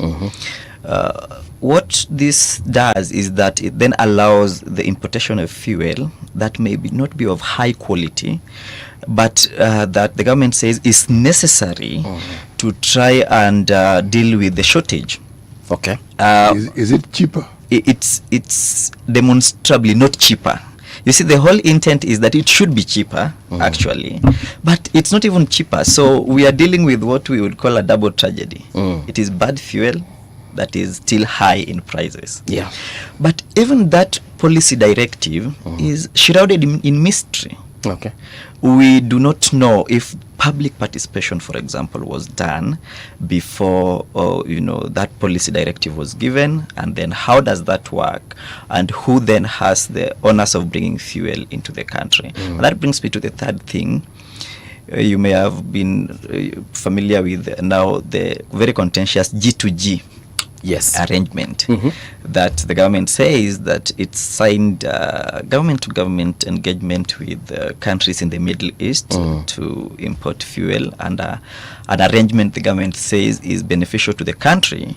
For example, because there could be deferred payments. So basically we are getting fuel on credit, and we are being allowed to repay that in... So it's a kind of fuliza. Fuliza, yes. We repay in 180 days or so. Okay. But you see, these G2G arrangements then stifle competition, because then you are not allowed to bring in fuel outside that G2G arrangement. And that is an issue that arose earlier this year in March, I believe, when one of the OMCs, one of the oil marketers, brought in fuel. I believe it's called One Petroleum. Yes, it is called so. Yes, One Petroleum brought in fuel that the government said could not be sold because it was outside the framework of the G2G arrangement. So if we have the G2G arrangement, then... And they also said, if I'm not wrong, correct me, that it was low quality. Low quality. It had a lot of sulfur. Exactly. And magnesium. Magnesium, a lot of manganese, things. Yes. And that's the interesting It was rich in minerals. Because a month later, the same government is now saying that is the fuel we are going to import. Let's bring in fuel with high sulfur content. But you see, what are they saying? What are we saying in essence? And what is our position as a country on this issue? And the issue then with the G2G is that it now makes us doubt the truthfulness of the government in that arrangement. Let me ask you something, Wakili. Have you seen this G2G deal? Have you scrutinized it? We haven't seen the G2G deal, and in fact that's part of our petition, that we are saying that Article 35 on the right to information is severely compromised and violated when even the oil marketers, some of them are saying they don't know the contents of the G2G deal. Is it a publicly available document? Can I check, for example, in what is it called, the Parliament website, and find it? Can I find it in the Ministry of Energy website? Is it something I can download anywhere? If it was, we would have downloaded it. Okay. And I think this is something that we have, as a country, tried to, do very badly on. When we have this country-to-country arrangements, and maybe country-to-state cooperation arrangements, you find that we do them under a cloud of secrecy. Yes. You may remember in the earlier regime, that is when President Uhuru Kenyatta was in power, and we had the state sign an agreement with China Corporation for the Standard Gauge Railway project. it became a big political question as to where are these contracts. And I think it took this government coming into power for CS Murkomen, as he then was, to say that here are the contracts. But everyone had been asking for the contract. I think the journalists met President Kenyatta in State House Mombasa one day, and he said, you want the contract? I'll give you the contract immediately. We are done with this presser. That contract was never given. So I think there is a sense in which the public deserves to know, because the constitutional principle underpinning our public engagements is public participation, so that we have a chance to say whether this deal is good for us or it's not good for us, and also to have our input, because the participation of the people should be quite direct. Or indirectly through their elected representatives. And that for me is the bigger issue, that all these conversations we keep having and everyone going to court. In fact, it is good to disclose that apart from the LSK, an advocate activist has also moved the court. A gentleman called Francis Awino also has a petition pending in court. All this is as a result of the people feeling that those who have the direct mandate to come in for the people are failing in their mandate and in their objective. And it has to be understood, and it should never be lost on us, that the Constitution and our laws are very clear on the exercise of state power. By the time the government was doing this G2G deal, because it's now been on for what? Is it 2 years? Yes. It's been there for quite a while now. Yes, it's from 2023. Yes. By the time, so it's 3. So by the time it's been happening and the time it was done, how comes this is the time there's so much hullabaloo around it? And I'm asking this because, to be honest, for a very long time, I wasn't following up on it, because everyone seemed to praise it as such a good thing. You know, it is stabilizing the dollar and so on and so forth. So some of the things you're like, oh, okay, whatever. But now, I understand through LSK going to courts that we might actually have gotten ourselves into a situation whereby we sort of, for lack of a better word, tumejidunga mwiba. Actually, you know, LSK seem to be seeking clarity. All these legalese that we hear, they're actually posing questions, saying, well, guys, so that we understand where we are. Can we understand this? Yes. Please, can we understand this? Can we understand this? You see, like that fuel maintenance levy, it comprises just about or slightly above 25% of all these levies that you hear. And as we speak, 50% of it has already gone into securitization, meaning you can't do anything with it. So we remain 50%. But again, when we're discussing clarity, we are never told just how much money we actually collect, or broken down, as in this country, on average, per month, X number of vehicles broken down into lorries, tractors, blah, blah, blah, use diesel, blah, blah, blah, vehicles using petroleum, blah, blah, blah. We never get that, because when you get that, you can easily work out how much money should be in the kitty. So when someone tells you, we've spent 5 billion, sir, of what? That of what doesn't come to feature. So is it 5 billion of 6 billion? Yes. Is it 5 billion of 20 billion? Or is it 5 billion of 3 billion? So already in deficit. So kuna deni man. Yes, and by the way, if you look at just the National Treasury's report, not anybody else, if let's on the kinder side, 70% of our revenue already goes to paying debt, so we remain with 30. So we're in a bit of a pickle already. So, but the problem is this, even if we have leg room to borrow, which we don't, we can't borrow ourselves out of a crisis such as this one, because the truth is it's an international crisis. Why? The Middle East produces a great portion of the petroleum products that we use. Okay? If you have 8 huge refineries either being repaired or completely out of commission, the problem isn't the quantity of oil, it is the supply of it. These things are not going to be repaired tomorrow. If the Strait of Hormuz was opened today, the price of oil is not going to change tomorrow. It won't change. So there are realities that EPRA will do well to tell us, so that we understand that this is what you're seeing means to us. So, Wakili, again, yes. This 5 billion that you mentioned earlier that was used to cushion the current prices that you're experiencing, do we know how much money of it is remaining? We don't, and that's the bigger issue, and I think City is very right in the sense that the LSK and in fact the public do not want to usurp the roles of government agencies. We don't want to make law. All we want to do is to have things done above board, so that we are told, leave alone how much has remained, but where has this 5 billion gone to begin with? Has it gone to people's pockets, for example? And how much is remaining? But more importantly, what is the plan? So the plan, for example, could be that the fuel development levy is to take us for a year, and you've already drawn 5 billion of, say, 6 billion. We have 1 billion. How exposed are we?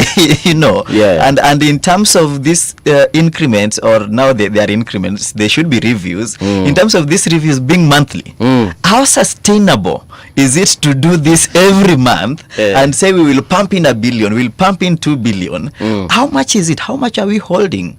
And as he says, we shouldn't even borrow by law. We shouldn't even borrow to, for example, pay salaries. Yes, we can't borrow for recurrent expenditure.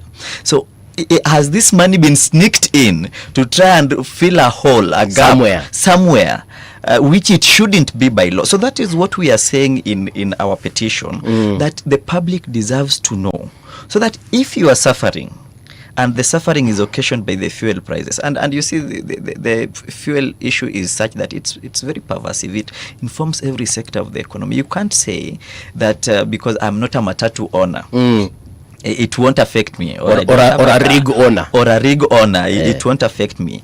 So the suffering is going to be equally distributed. That's what the country is now saying, that one of the biggest achievements of this government is that it's united us in grief. It's gotten us to a point where we are all suffering, and it's an equal suffering distributor. But we deserve to know. We deserve to know what informs these prices. But let me ask, yes, is this something that has begun with the Kenya Kwanza government, or no? Okay. No, to be fair, it's not something that has begun with the KK government. But more importantly, and it goes back to the question you've asked. Yes.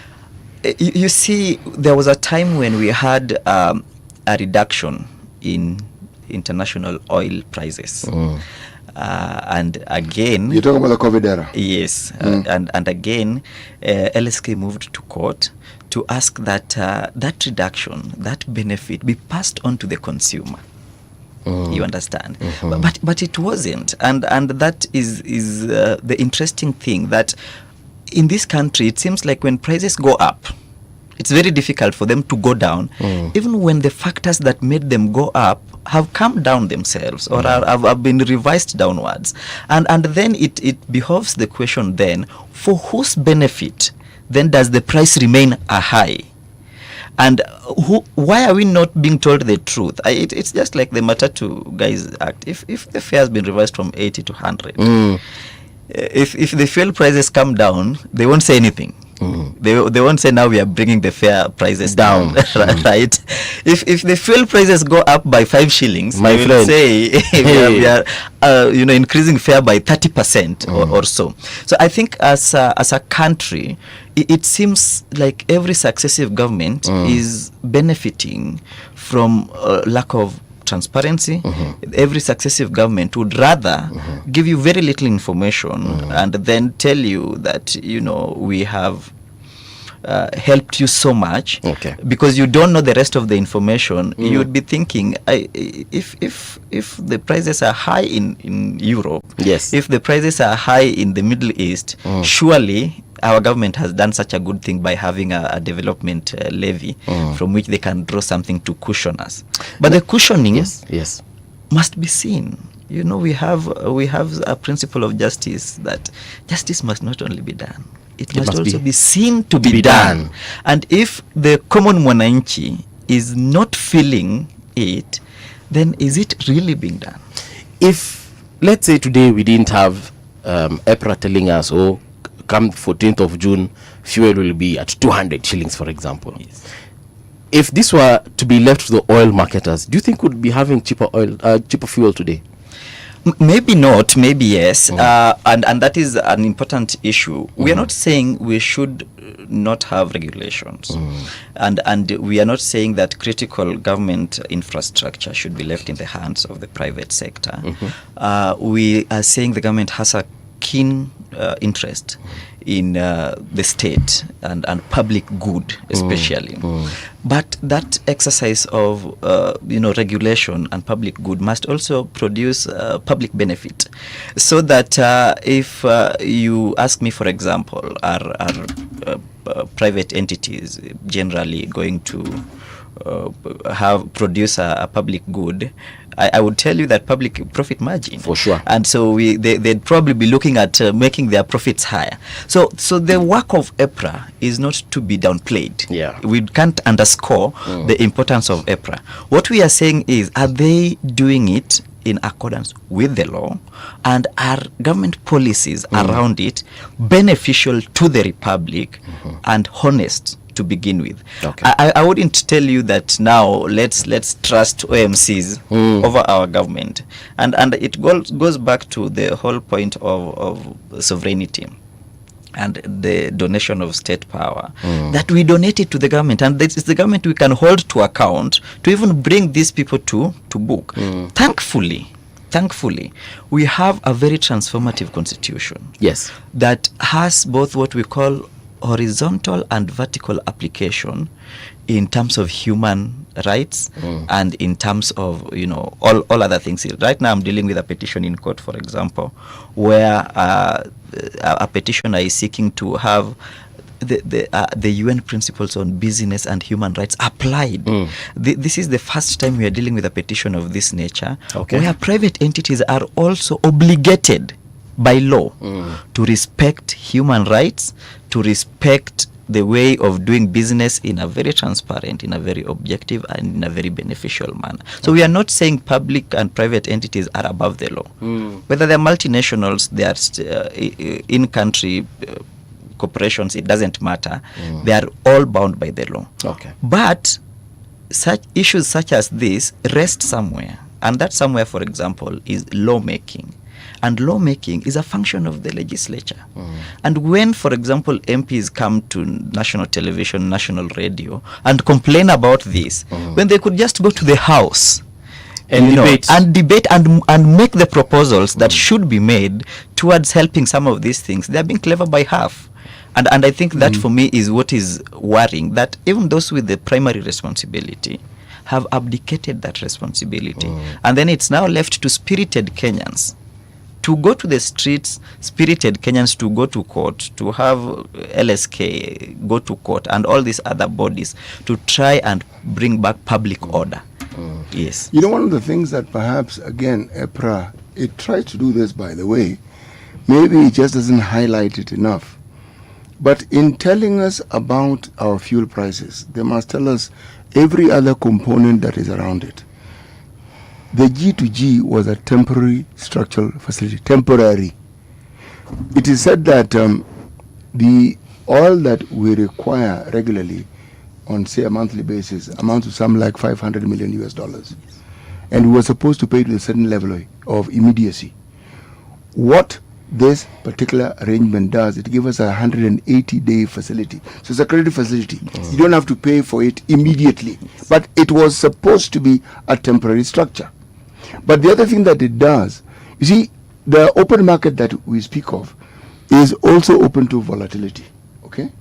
And the open market is not just the cost of oil, but it is the cost of the mobility of oil. Okay? All these ships that bring the oil here also use the same product to bring it here. So if there is a little movement in it, it'll affect us. Now the G2G stabilizes this. So when you're talking logistics, part of the understanding, now this is me talking theory. I have never seen our G2G, so I don't know. Theoretically, it should stabilize even that issue of mobility and logistics. So it doesn't matter what's happening, our prices retain a certain constancy. The benefit is we understand that everything that we buy will be bought from these people we have a G2G with. Now, in the absence of clarity of this, unfortunately, we then start making our own guesses as to what is happening, as to who assigned the G2G, as to what the G2G isn't. And it all boils down to blaming the government. And yet there's one singular reality. The government and the president of Kenya have absolutely no control over the price of oil on the world market. They do not have any say or any control, none whatsoever. The only thing they can do is kick the can down the road, as in, you keep subsidizing. But our situation is aggravated further because this amount that is supposed to be set aside for such an eventuality, we don't even know how much it is. We don't even know how much it is we collect on a daily basis. We're just told it's depleted. Saying, what do you mean? You get it from people using fuel, and we buy fuel every day. It can't be depleted, for heaven's sake. You can tell it has reduced. Yeah. But depleted? No. But this government began by telling us at the very beginning they found empty coffers. Again, that is not possible. Yeah. It isn't. You are taxed every single day. The government collects money from you every single day. So the idea of the taps running dry, no, not on that front. If it runs dry, we stop functioning as a nation. I don't know what it is about truth-telling that the government finds so burdensome. This government didn't invent it. The Uhuru government didn't invent it. The Moi government didn't invent it. The Kenyatta government didn't invent it either. Each government just played their role in adding on to it and augmenting it. But somehow the government feels that it is important for them not to tell its citizens what they need to know, even when the constitution demands that. Links to his wife. Yes. It is because kuna kitu anafanya na hiyo pesa. Hataki bibi ajue for sure. Either he's supporting a second family or another woman or something of the sort. But now you see, unfortunately, Paul, is that the only reason why men don't disclose the earnings? They also don't do it because women will want to spend that money to the last coin. Now, since you know they want to spend the money, so now if you make 70k, you tell her we make 50. Yeah. Then you 20, you do whatever it is that you want to do with it. Because the moment she knows the entire 70, trust me. Yeah. Is it not possible then, with the analogy, to introduce an honest discussion, which may be difficult? Yes. But you say, look, no, we can't do this. So that you position yourself. Now that is what I expect the government to do. And I think to also just add to what you are saying, is it not then deleterious for everyone for those undisclosed accounts to go to maybe the unclaimed financial assets authority? They go there, by the way. This is theory. Yeah, they go there. It's not actually, it's the reality. And the authority has so much money because you have 3 accounts, they only know one. When you die without a will, and now the bank will not tell your spouse about that money. That money will go. No, it can't, but confidentiality. Yeah. It's not that they don't bank want a customer relationship. But let me make this point. Yes. I think it's very important from what City is saying. 2 issues. The first one is that we must remember that the taxes on fuel and the fuel prices, when they are being borne by the consumer as a purchaser at the pump, the consumer's money at his hand has already been highly taxed. So it's almost an incident of double taxation. The pressure on the money in your hands is so high already. It's been subjected to. It's actually triple. Yes, it's actually triple because you increase the price of oil. Everything that you consume has an increase. Has a ripple effect. If you earn an income, there's some statutory deduction that's already made. That number 2. Exactly. Now you bring about these new taxes. You at the third level now. So that is the pressure we are feeling as a nation when we go over taxation, and it has to be understood that tax revenue is necessary for the development of any nation. If you go, for example, to Scandinavian countries, the tax rates are very high. You have 50%, 60% tax rates. Yes, you do. Yeah, but the thing there is that government then provides all the necessary infrastructure services, and therefore you don't even have anything to do with your money. You find you find these people actually coming to Kenya and saying, look, we get loans from our banks interest free, and we just want to invest them here. If you give me 5% returns on my money, I'm happy. But you see, if the government has already taken 60% of your money, the 40% is also again subject to taxation, then it becomes worrisome. But the second issue I'd want to address from what City is saying, yes, is that when we have factors that are beyond our control, for example, the international oil prices, then it is necessary that we have a sustainable plan locally to try and address this. One of the things we've done, and it's under the Energy Act and the Ministry of Energy, is to have an energy sustainable vision. We have an energy vision, I think 2034 to 2025 to 2034. It was 2030. Yeah, I think it's 2025 to specifically the energy. Energy. 2025 to 2034. One of the components of that plan is that we should have internal or country-based oil exploration and refinery, and we have things going on in Turkana, in Talo, and that's just on paper. Exactly the point. So when the CS for energy comes on television and tells you that he doesn't know the kind of oil we have there, and is pressed and he says it's good quality oil, there is a problem, because that then should be the gap. But the issue is, how much money have we pumped into that project? For example, it's a lot of money. Now we understand it's a new entity trying to drill oil there. It's no longer Talo. There were problems with the Talo project and the contracts, and they had to leave the country. The public has never been told, why have we never had a single barrel of oil, a single gallon liter of oil from Turkana that could then be refined internally and help us, deal with the oil prices? Why would we as a country say we are going to have a refinery in Tanzania? In Tanga, when ours are facing an issue and KPA is at loggerheads and in all sixes. So if we do not stick to our internal plans and long-term plans, it's going to be catastrophic. And I think City is referring to the Vision 2030 plan. Look at the Vision 2030 plan, for example. We are 4 years short of 2030. No one has ever told us how far we are in realizing Vision 2030. What are the hits? What are the misses? What do we need to do better? Every successive government comes into power and then has a plan. So one will tell you, I'm for the Big Four agenda. Another one will tell you that there is the hustler narrative. Yes, but you see, the bottom up. But you see, all this must feed into a long-term project for the country. In the 60s, when we were just independent, you had the government then coming up with a blueprint, for example, like sessional paper number 10 of 1965, and these are things that had a long-term effect insofar as where we wanted to go as a country.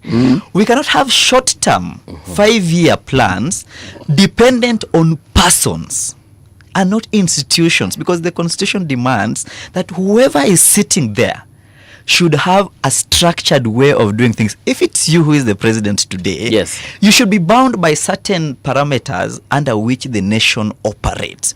Now, if you come, and it's not bad to come up with policies when you are elected, because as a politician, that is the blueprint on which the electorate... Mr. Law, actually there is a problem. Yes. The problem is that those sessional papers you refer to were to give us direction into the future. Yes. What presidents who come in the aftermath of that particular sessional paper should tell us how they're building on it.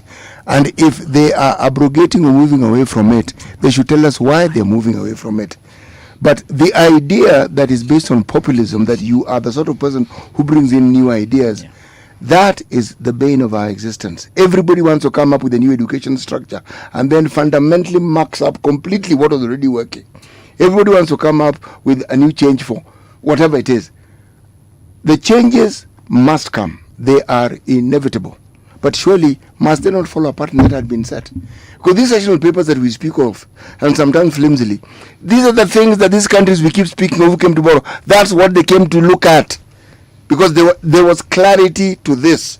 There were mistakes that were made in those sessional papers, but there was clarity.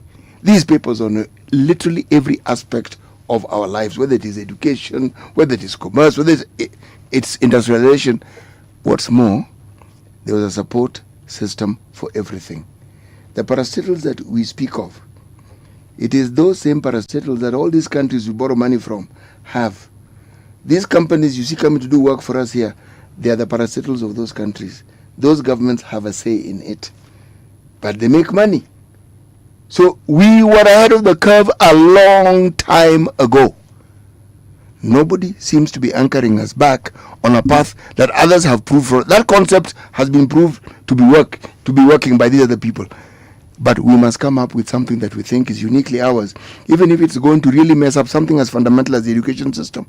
Now, that I have a problem with, because it joins a pattern of very many things that leadership thinks. No, sorry, let me rephrase. People whom we elect into positions of leadership but do not quite fulfill the mandate believe that we elect them to tell us what they're going to do, which is new. No. We tell you, you are elected to do that which will change the lives of everybody for the better. That's what we elect the leaders to do, and to ensure that the resources we have do precisely that. My question is, let's leave the government that has gone aside. We'll come to them later. Is this government seeking to do good by its citizens? Is it seeking to ensure that the citizens benefit as much as they possibly can from the resources and from the direction and from the management of the people who are now in power? You see, CT, for me, where I see it, I think the intention is one thing. But the result of that intention is another. And it's the most important part.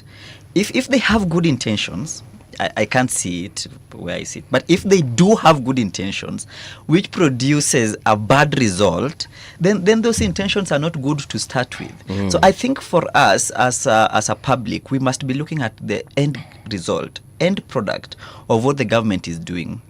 And I completely agree with you that if we had structure, and we lack structure, because right now, when we were litigating, for example, the housing levy, and the government was saying that, this is necessary to solve the housing problem and everything. One of the things we were asking the court to tell us is then, what is the limit that the government can go in raiding your payslip? What if it comes up with a water levy tomorrow? What if it says we have drought, so we have a drought levy, which will be 0.5% of your salary. Relief food levy. How long or how far can the government go in taking money away from your pocket in the name of these levies that are not, for example, embedded in the constitution, and they are only as a result of policy. As he says, this government prioritizes housing, and therefore must do everything. But you see, we already pay taxes, so the argument can be made that why don't we just draw from our development expenditure kitty? The budgetary estimates taken to Parliament must reflect that the government's flagship project is this, and then we do it. I believe we've had public housing projects even before this government that did not draw from the pay slips of salaried people. We have, and we see the evidence all over the country. Exactly. So now, if we come to a situation where we have to have a short-term project that must be implemented though the heavens fall, and you have politicians telling you that, when I come into power, I'm going to dismantle this project. And they're telling you very expressly, but we would have sunk public money in these endeavors, and then it gets dismantled. Then what are we doing as a country? How we far have wasted back? that money. Yes. If you come up with a project and say, I have a big 3, big 4 agenda, big 5 agenda, whatever the big is, are the other small agendas? Are we saying that the state services and infrastructure that is not within the big 4 agenda are not important, or that they should not be given much weight or enough weight as this? Essentially, that's what they're saying. Yes. Exactly, that's what they are saying. But on what basis? Because every facet of society matters at its level. So if you interfered with oil today, you can see the effect. But it's not just oil. City is talking about education, for example. When you interfere with education, you see the result it produces. And in fact, it's very sad about the education sector. because we had a survey the other day of, for example, the people who've topped in KCSE in this country from 2004 to now. And it may not shock you because you live in this country, but none of them is in this country. All of them. The creme de la creme. Student, yeah. All of them without exception are working abroad for corporations abroad. They got scholarships. They went to the Microsofts of this world. They went to, the Googles and the what. It is because the critical sectors of this country are all affected. Can you imagine doctors going to the streets? These are top professionals. Yeah. To angle, to agitate for their pay. Teachers are on strike every other time. No one is spared. And then you have a situation where someone who is a political activist, for lack of a better word, appointed to the board of a very serious hospital in this country that serves a very large population called Mama Lucy Hospital. You can see the disconnect between the architecture and design of our constitution and the implementation of it. So we have very good laws. The implementation with very bad men. Because you see, what the law presupposes, which is not always the case, is that the people in power will act in good faith. That they will act in the public interest. But you see, the law cannot legislate morals. It cannot legislate good manners. Yeah. It remains on the people who are charged with implementation to be right thinking and to think in the interest of the public. Yes. But we have a situation where there is what I would call, forgive my French, primitive accumulation of property and resources. Add vulgar to it. Because that was pure English. So when we are in a collection spree where we have biting fuel prices, but the presidential motorcade remains the same. The government has not taken any cuts, any measures in government itself to reduce, for example, the number of vehicles they fill. They have the card. They'll just go to a petrol station and even if the fuel was 1,000 bob. And that is the sad part of a democratic government, and indeed of any government, that the government can survive the collapse of the economy. It will remain a going concern.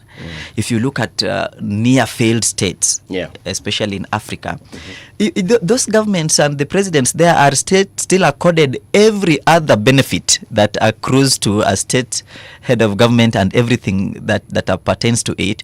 When the price of the shilling, the price of the dollar is so bad in those countries, and the Wananchi are really, really suffering under the strain of economic burden. So when government closes its eyes, and it has, and you ask, for example, top government officials, what's the price of cooking fat? Chances are they will not be able to tell you. These people tell you. By the way, I don't go to the supermarket. But those are optics. You see, the larger question boils down to the 3 to 4 million Kenyans who don't know where the next meal is coming from. What you're saying is not to be ignored. But to contextualize it, these things began in the 1920s. Protests against taxes is something that Kenyans had for the longest possible time. It was poll tax, hut tax. Then they wanted cheap labor. People like Harry Thuku, Kikuyu Association, Central Association, Ojijoteko, the Kavirondo, the Youth Tax Association. They were telling the colonialists, we are not going to pay this. The term Pinyawacho came from that particular era where they were saying, they asked, why are you not paying this tax? They said, Pinyawacho. Yeah, meaning, we are not talking about something new to this country. We are even not talking about something new to the continent. This resistance led to very many issues where the colonialists wanted to push forward an agenda, and the citizens felt they did not see the benefit of it. Now, we are now in the 21st century. This was the beginning of the 20th century when this thing was bubbling. 100 years down the line, we're having the same discussion. And the government doesn't seem to have learned from the colonialists that it is in your interest to tell the citizens what it is. And to make it easy, we have a constitution that makes it easy for you to say, folks, public participation. Let's tell you why this thing is happening. We have so many institutions that deal with these things who can tell you, but they're hardly ever utilized. So the problems that we have, one could argue, are self-made. When during the Uhuru era, we had an opportunity to turn and change a petroleum bill into a petroleum act. That petroleum act would have given us reserves for something like up to 6 months. We could have pushed that to 8 months, even 12 months. So even with the crisis we have, if we had the reserves, our story would be very different. True story. Well, gentlemen, we have come to the end of the show. Wakili, I'll allow you last words. Utuambie LSK sasa mtafanya nini going forward? Okay, thank you very much, and thank you for having the LSK. We have our petition that is coming up on the 28th of this month for directions. We have sought, apart from the full reliefs, we have sought what we call a conservatory order to stay the implementation of these revised prices until our grievances are addressed. And we are also of the view that we don't only need to file petitions in court, but that this country calls for public vigilance. And what we are doing is that we are participating in all the available fora, including in making memoranda before Parliament. This past week, for example, we have made our representations on the Finance Bill 2026. We are calling for the government to provide information in what we call the right to access to information under Article 35. And we are doing everything that is pertinent to our objective under Section 4 of the Law Society of Kenya Act in terms of just helping in the administration of justice. But we are also calling upon Kenyans to exercise their rights to hold the government to account, and that exercise must not only be sectoral. For example, what happened last week is that when the transport sector guys went and met the president and they had a deal and then they called off their strike and they apologized, you know, there is a sense in which you may think it is only them who are the players in the fuel prices issue. But it's something that captures the entire spectrum of the republic, and we must not allow sectoral interests to run away with issues such as this, so that when they have a deal, then it translates. Yes, national issue. Exactly. It's a national issue. It's not just their issue. So that is what we call on the public to do. But under the current LSK regime, we are here for 2 years, and then another council will come. We are committed to not just cosmetic enforcement of rights or just to appear to be doing something, but we want to inquire into these things at a deeper level and to bring the public on board, because the information gap for us becomes the reason why the government takes advantage. And we will be doing civic education around this and other issues. For example, now we are going into an electoral cycle, which we think is important, so that when the public makes decisions, they are from an informed point of view, and they are better able to participate in public life, knowing what they are getting into, and not relying on the government and the politicians to tell them what is good for them. You know, when back then when we were in ODM and we were being told, for example, that Baba has read it, so we don't need to read it. You know, that was a pervasive. Baba amesoma. So why would we waste our time? I think the sense in which this government carries out itself lends credence to the fact that we can't allow them to be the one to tell us, and we must put the government on toes, and that is what the LSK seeks to do, not from a point of disruption, but from a point of helping in the administration of justice and upholding the rule of law. All right. Thank you very much, Weekly, for you. That's where we come to a stop. Do stand by, because the news is coming right up, and after that we get deep into politics.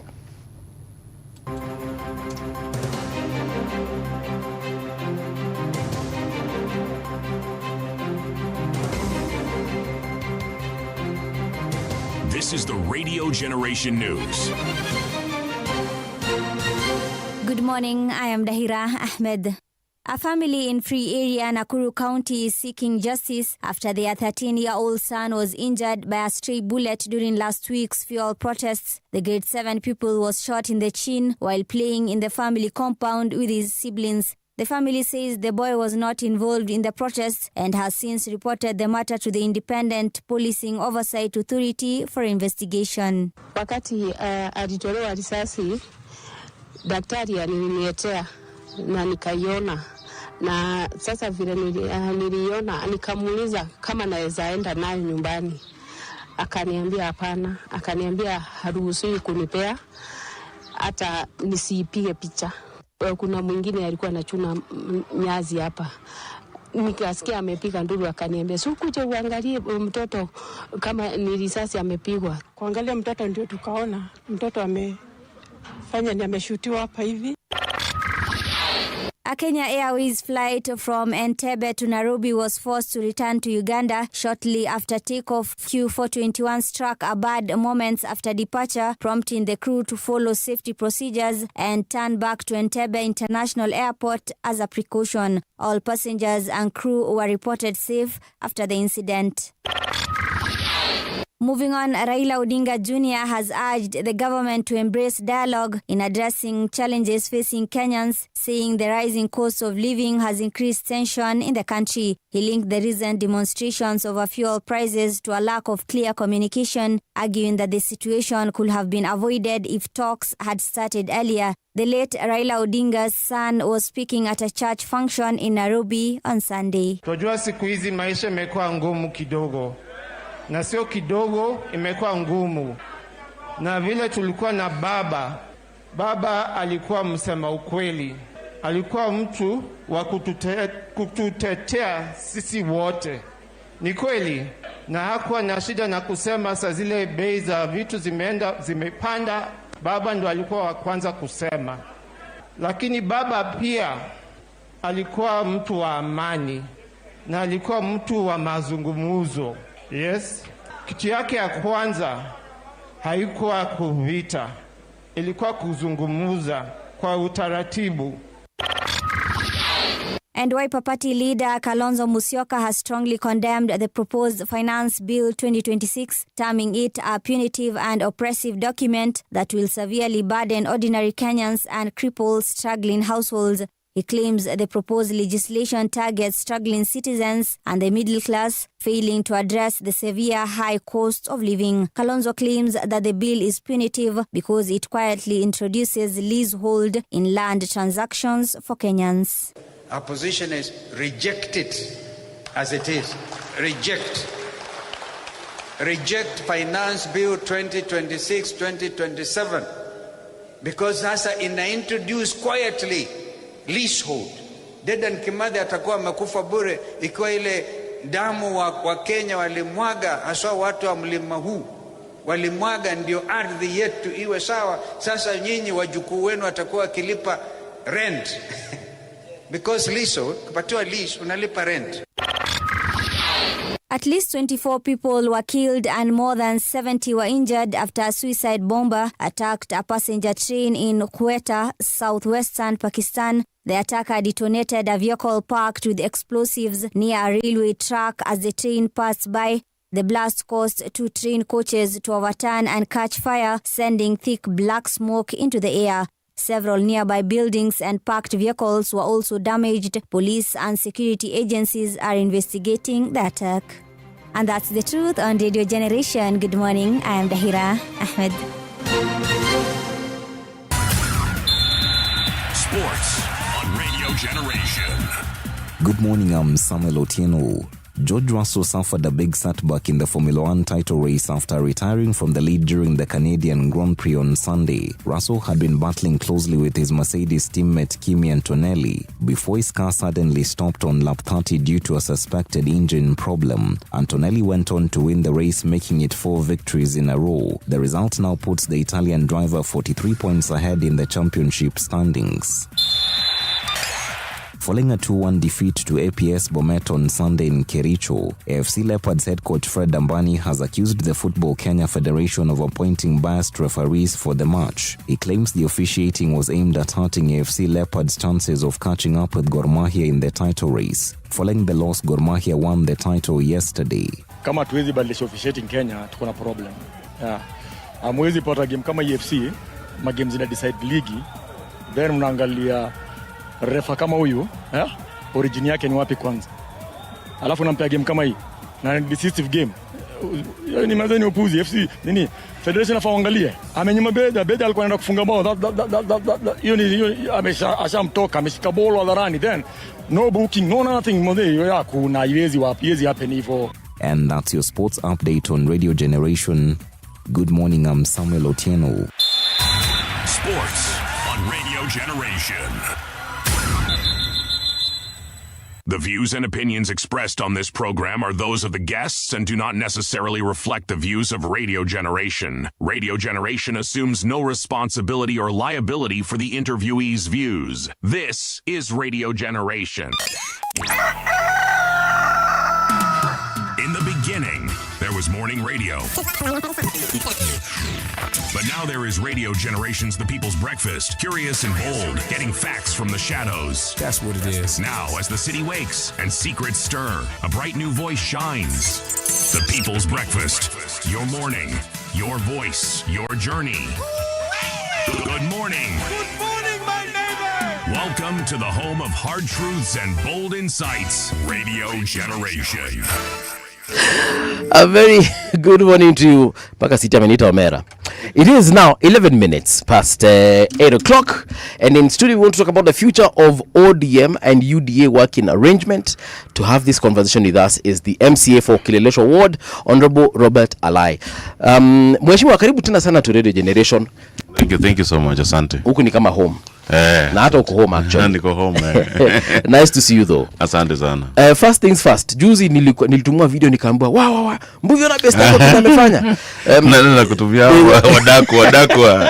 Kwanza akasema Mbuvi na vinye best yako amefanya. So nikasema by then niko na mheshimiwa best yangu. But what was the issue? You walked into some place and people started leaving. What was the issue there? Okay, so thank you so much for having me. I think the issue is just like you have complained severally, is the fact that there are very many buildings being approved. Yeah. Or, the approval, they don't involve the residents.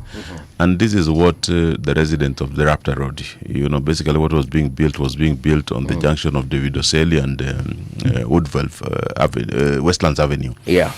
And the residents there, this house, let's give you a background of the plot. The plot was previously owned by the French embassy, and it was sold less than 1 year ago. And the moment it was sold, within 3-4 months, somebody else, the person who bought it at 180 million, already sold it for 240 million.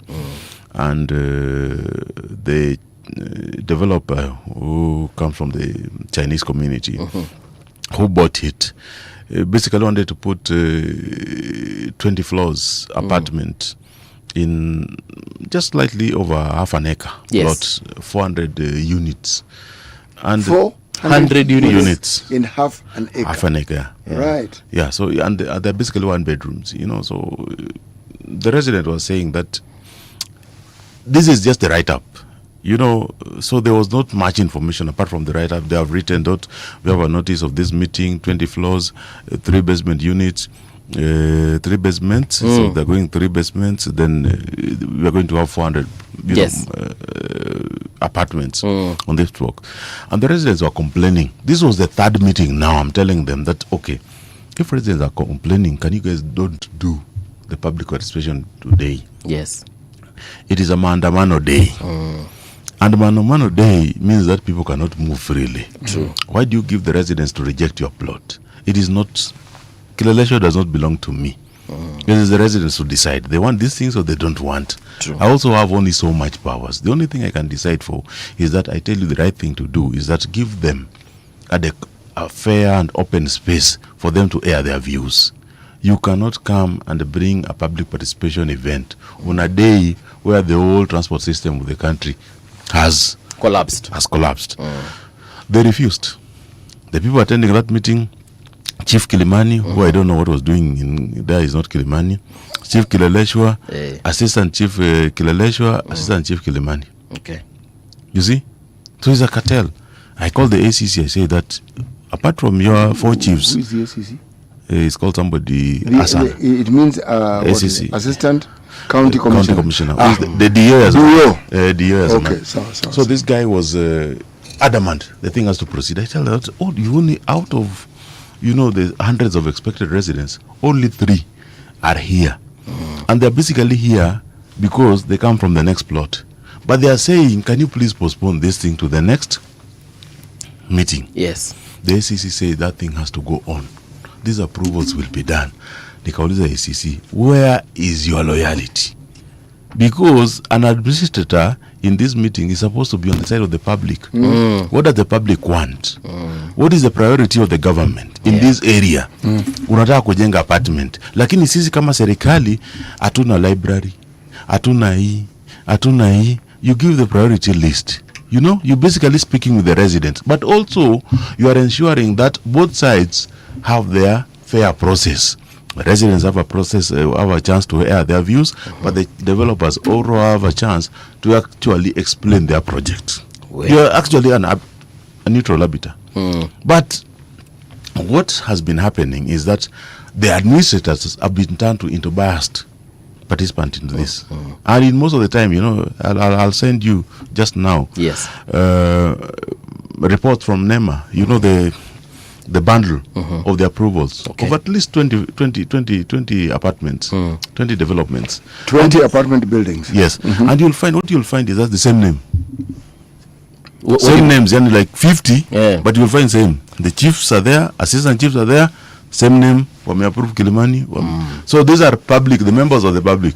So the conjecture here is that these guys could have been paid to do all these approvals. So what they do is that they go to Mlolongo, look for 50 people, because the developer gives them 500,000 shillings. Okay.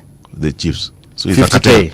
500K. So they spend 50K on public participation. On vijana, wamama, basically fake members of the public, fake jiranis. Because when you want to say that you are City Muga and you live on Padmo, you see, you're supposed to mention your plot number, your apartment number if you live on the apartment. Yes. You say I live on Padmo Heights, door number so and so. These are my views. This is my view. Okay. It is. I can allow it. I am okay with it. But because of this reason, I don't want it because of ABCD. Okay. You see, but also the questions raised, the developer and the EIA experts are supposed to answer. Environmental impact assessment expert who is licensed has to be licensed by NEMA. This whole process has to be supervised by NEMA. On the said day, NEMA was not aware. OCS Kilelesho Hajui. Because these things sometimes, the police has to provide security. For sure. OCS Ajui. That's how OCS anapigana. I say, lakini your police officers here. Nauliza, askari mmetoka wapi? Ati tumetolewa Kibra. Why? There's DCC Dagoreti who is in charge of this area. You see? But what you have said something about Mlolongo. So they go pick people from Mlolongo. Mlolongo is not only Mlolongo, Dandora. So they have their cartel they work with. So ni cartel ni approve buildings. So this is a money making scheme, which I think now involve the national government, the devolved units of the national government, the commissioners, the ICC, the DCC, and the regional commissioner. Because the complaints we have taken to these people, we have told them that me as a lie, I don't decide. I don't say don't build. The only thing I do is that I come and say that CT wants to say something. Can you listen to him? Mbuvi anataka hebu acha wewe Mbuvi maoni yake. Anasema kwamba hii kitu ni ndefu sana. Haya, unaweza kupunguza ili accommodate. Nitatoa 2 floors. Sawa, itafika 18. Mbuvi uko sawa? Bado hapana, lakini maji haitoshi. So which argument wins? And you tell NEMA, how do this developer answer some of these things? And some of these things are not in the purview of NEMA. Then county kujini hapa, the county sub-county admin was not there. Because this is the last meeting, the whole questions which were raised in the first and second meetings were supposed to be there. The second meeting didn't happen. They were holding a meeting they were calling the third meeting. So you're asking them, how is it a third meeting with the second meeting never happened? Because the residents protested and said that you cannot give us such a notice, and it cannot be on a weekday. You know, the MCA regulations, which regulate some of this, is the Environmental Management Act, says that it has to be on a neutral ground. In fact, yes, if it is good, you can only just, it's only fair that you go and see the plot. But you are not supposed to hold the meeting on the plot. Because developer anaweza kusema kwamba huyu haingii. Okay. Na ni plot yake. Utafanya nini? Hakuna. So you go to a neutral place. That is what the regulations demand. But the challenge is that some of these things, when you know, when the residents raise complaint and we don't take, and when you go and complain very vigorously, they say that ulienda ukavuruga. But you're just saying that, me, I'm not interested in this chaos you guys are bringing. Can you just do the right thing? Okay. Yeah. You know, that is the challenge which I had. Nimeona nimetrend. Nilitumia video nikacheka tu nikasema sawa. Tutaita Alaya kuja kuambia. But you know we are choking life out of Nairobi. That's my biggest worry. You know, the day I leave that the seat of Kileleshwa, I want to live a sustainable city. I don't think that Kileleshwa, Kilimani, Parklands, High Ridge, the worst affected 3 wards. Parklands, High Ridge, which has Parklands, Westlands, that area. Kileleshwa, Kilimani. Kileleshwa stretches all the way from Mamlaka Chapel to Kangemi Bridge. Yes. On this side of the highway. Kilimani, Uru Park. Yes. To Dagoretti Corner. It's worst affected. Then South Sea. Then Karen Kidogo, but also, you know, parts of inaitwa Karura, yes, which is Kitusuru, Nani, it's Gigiri and so on, has those developments. The challenge is that we are not improving the roads. Today in Lavington and many parts of Kileleshwa and even Kilimani, you cannot get proper stable power on Monday. Yes. From 7 p.m. to 9 p.m. Monday, Wednesday and Friday. There's proper rationing. Okay. And the engineer in charge of the area, Engineer Bundotich, tells you that they have to increase the timings. Okay. Because the residents, when they wanted to build a substation at Chalby Drive, the residents told them that that substation is a risk to their lives. And so they're not going to build it. You know? So... Did they understand what a station is all about? Public participation in Fanyo. You know, so it is basically 2 residents, yes, who say that this thing, they are former employees of Kenya, na hii kitu iko na radiation mingi sana. So but you know and you know the challenge is that now in fact Kenya Power even changed the design and said that we know first you're talking about radiation. The big topic was aesthetics. Okay. Ni watu wala vi. Oh. Yeah, Convent Drive. So for them, this is an ISO. This is an ISO. Okay. But he told them that we are going to change ISO. ISO, yeah. They say that is an ISO. Optics. Yeah, the optics. Yeah. They say it doesn't look good on the... But let me ask, are Kenya Power, are they mandated to conduct public participation? They are mandated. Yes, did they conduct public participation? You know, the challenge with and this is a challenge, especially the middle class, is that we don't participate openly. Even when we want to air, especially when City just says, City has a consultancy firm. City says, anataka hii kazi ya consultancy. Then anataka kukanyagia to Kenya Power. Because first, he was a former engineer at Kenya Power. Anasema kama, wacha nimkanyagia to kidogo, unless they give me the consultancy job. Aisongi. So you see, those are the intentions. And now they don't come out openly. So Juicy, I raised it up with the Kilimani community forum. I told them that, you guys, do you want this project or you don't want? Because sometimes Nyinyi, you can afford a private generator. But this place also affects, this substation, lack of substation, affects mtu wa Waruku na Gatina. Those kids need to do their homework. Boys, and they washa them shuma. Na uko kiingia Gatina na Waruku, the challenge is that hiyo nyumba ya mabati.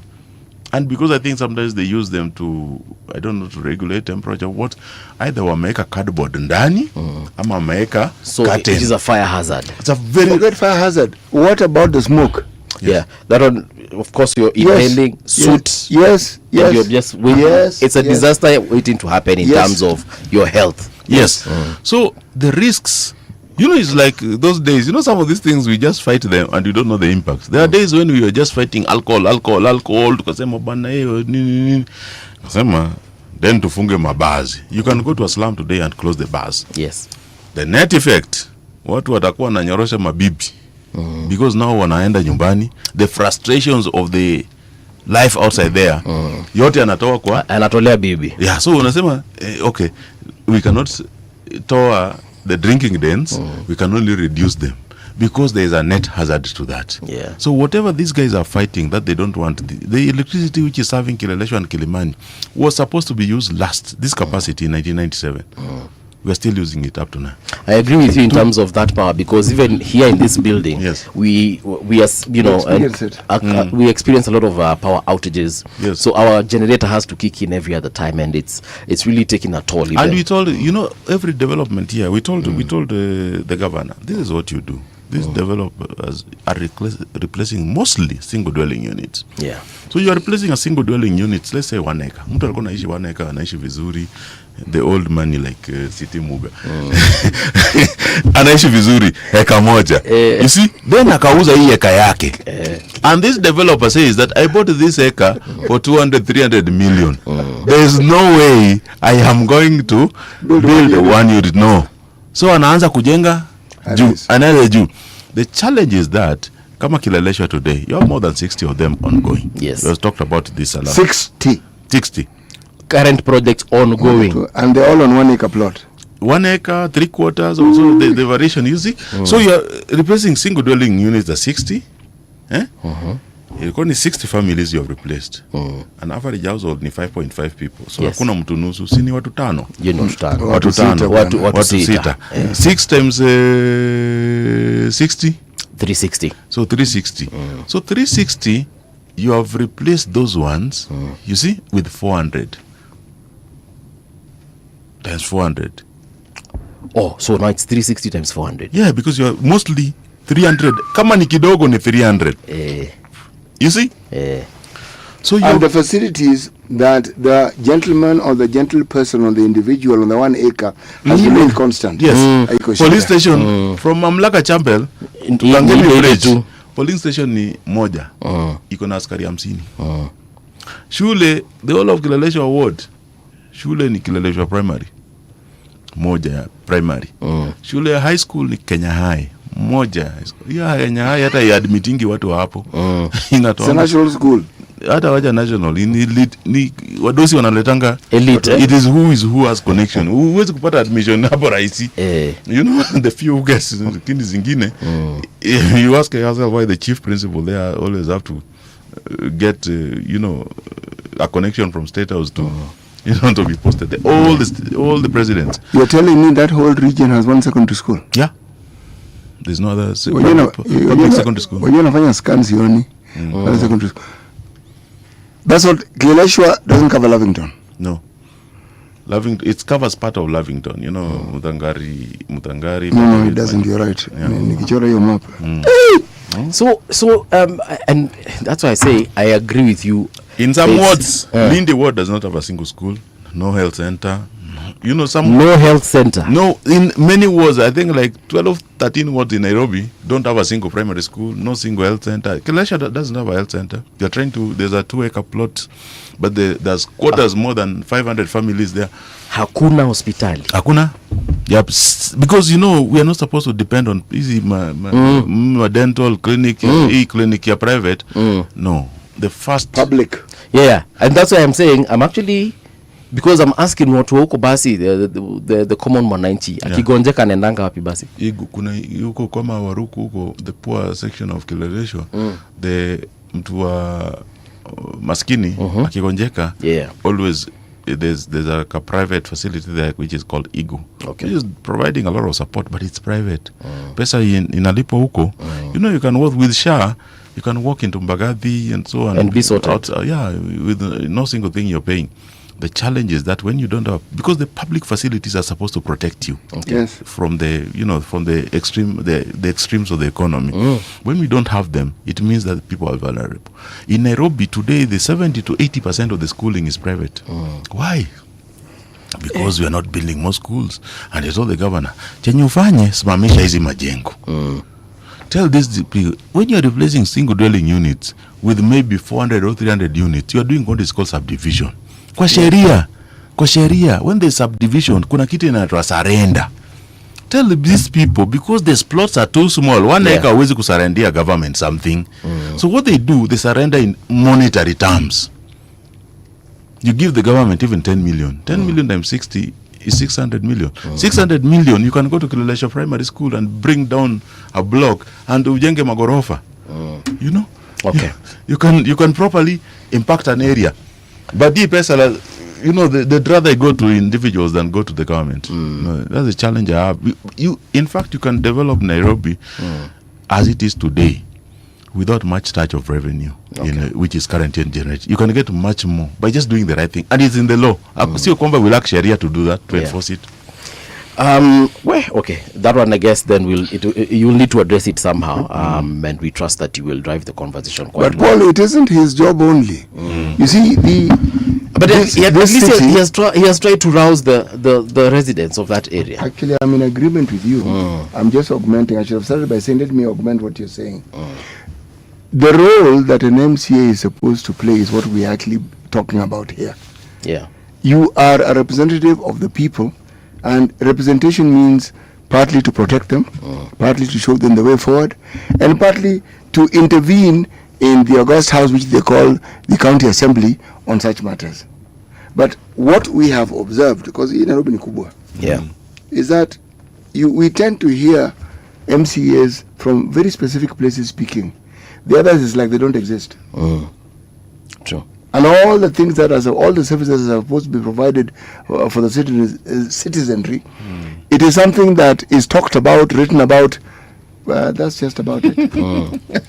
This is what I would ask. This is especially the media stations which serves the middle class, because you know there's the media which serves very strongly the middle class. You know, Radio Generation and the likes, and the same segment of the market. I would urge us, and this is something I've preached since I got, because you know me, I'm a villager. So when I came to this city politics, I didn't like this thing when Anita Kwamba, you're telling me to go vie to be MCA. What is MCA? But when I've come here, I said this is the most interesting seat, because it has opened my eyes to a lot of things I didn't understand. But I also found the politics of Nairobi is rigged against the residents. And that we have 85 wards.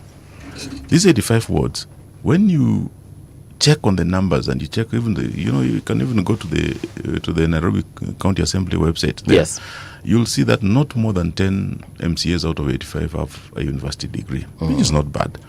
What do you mean it's not bad? But you know, let me tell you why. Let me qualify. You see, also what we need to do in the nominations to fill the people who are not represented here. Yes.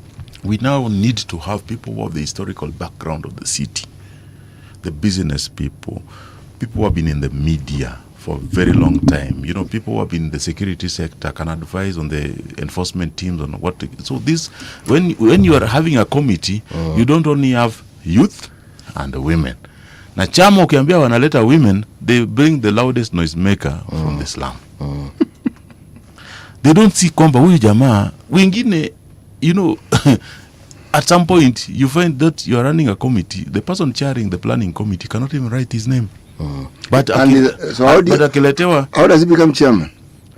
Si nyinyi ndio mnampigia kura? No, chama imesema committee party. It's an ethnic balance. It's ethnic balance most. Let me just ask this question. So no. I like where this discussion is going. So we are saying that if, let's say, there's a certain political party which has a majority in the assembly, it can decide. Yeah. Party who you? You cannot vote. There's no committee member there who has been voted for by members. There's no committee chair. Hakuna. Okay. Inatoka kwa chama. Huyo no, you have to balance. Baba used to balance. Kalonzo wana balance. Okay, Kalonzo mwaji mtu wako. Kalonzo get the deputy majority leader because they were partners in. So essentially, it's negotiated democracy. It's negotiated. There's nothing like you cannot. Those committee members don't have a and chairman akisha sema hii ndio tunaenda. Kwisha. Today we have In Kileleshwa alone, I asked, give me the details. The billboards are increasing. So tell me, how many billboards do you have in Kileleshwa? Do you have the coordinates? So they provided me with 93. I sent my team of young people around, do for me a census, count and tell me, and let's mark to make a painting to measure count. We sampled 212. So I said, you have 93? Over 93. You have 212. Follow. Out of this 93 at our mesema, they only get money from 9. You see? You see that chaos? Lakini the chairman of planning anatembea kila usiku every weekend 7 billboards inakuja juu. Akisha vaya 1500 ni hivyo. Inaenda juu. Because he wants to buy for Westlands MP. It is very challenging. Development is I tell them how much money will be enough when you go home, because this chaos follows us everywhere. Yes. At some point, Isili was the best middle class estate. Yes, it was. It was very good. We moved to Buruburu. We turned into Isili into a slum, then we moved to Buruburu. We turned Buruburu into a slum, then we moved to Rongai. We turned Rongai into a slum, we moved to Syokimau. So every new estate we move to, we make it a slum. Because we think that we can create disorder here and move else. Tuseme kama mimi nitaenda kujenga Shago. Huko Shago tutakuja huko pia tutafanya. If you don't value, order. Useme kwamba kioski inafaa kuwa hapa, ikuwe hapo. Lakini hii kioski ikuwe na marking. I told the government that why don't we, if you have a kiosk on Padmo, have them have numbers. Yeah. Yes. Okay. You can identify. Enforcement wakitembea unajua kwamba kiosk number 101 ni Padma, ni ya fulani na imelipa sesi yake. In fact, you have formalized the informal economy. You have. So essentially we are saying this, that there is a very deliberate effort that has been we're talking about this city for some time, or this county for some time, to ensure that there is nothing that is formal that can be tracked. Yeah. There is nothing formal that adheres to the laws, which makes me ask the next question. Yes.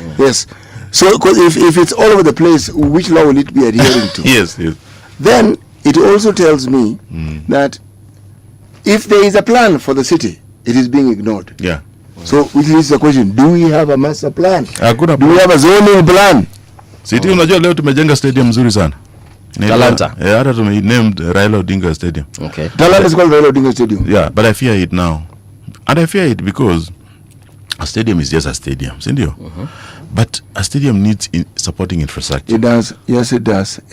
So I say that why uzuri kutoka Dagoretti corner kwenda huko to Lenana School, the area has not been it's not very congested. Yes. So why don't we reserve it for special planning zone to support there? So there are player houses, hotels, the supporting infrastructure, at bus station. That stadium, ikijana na fans, hii Ngong Road haitapitika. Jam will stretch from CBD. You see how Thika Road is? Yes. But imagine what we were seeing during AFCON. Kutoka Roasters. It was chaos. True. In fact, the jam was stretching up to Madare Mental. So we tell them that that area, that area, why don't we reserve it? Vile nyumba ya ilikuwa na nini ya Wamatangi? Nyumba gani hiyo? Hii business yake ya kuosha this one ambayo ilikuwa hapa karibu na and they are building karibu na Madaraka. Yes, they are building a train station there, a small one to serve Talanta. But that is good. But are we assuming that only funds will be coming from that direction? Si kuna wengine watakuwa wanatoka Kikuyu. Kuna wengine, at some point wengine watakuwa wanatoka upande za Kajiado. Yes, so why don't we just do a boring system chini ya hiyo stadium iende mpaka JKIA. So we do like a metro system. Yeah. So it's a special planning zone. But you cannot do these things when you elect a governor because he has dimples, or when you do this, when you say that today you are going to elect somebody because you hate someone. You can hate Sakaja today. Yes. Maybe Sakaja was a mistake, but you don't correct the mistake by electing somebody because you hate Sakaja.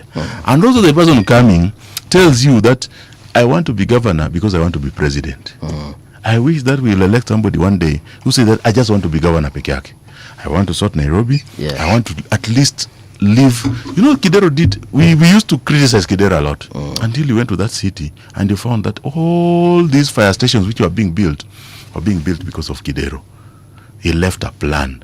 Jengeni fire station hapa, Jengeni. In fact, when GTC was being built, he went and stopped that building. And when he stopped that building, he said, I don't want money. Nataka nyinyi muende Karibangi North. Mjenge a girls secondary school. Nataka nyinyi muende. Those guys built 2 schools. Governor alisema no. And those guys spent close to 300 million building 2 schools from scratch. Okay. It was a school which was supposed to be here. Build it. He left a data center. Next time Nairobi wants to do something, don't stop relying on these private providers. You have a data center underground up. Data center is outside. Data center in Historia files. and we paid close to 400 and something million for that data center. Yes, and you know, even the providers never provided the full softwares, and you know, so he left. In fact, because he knew that 20,000. He left them when they were around 13,000. So nani Songo akaongeza watu wake akakuja kapata 15,000 staff.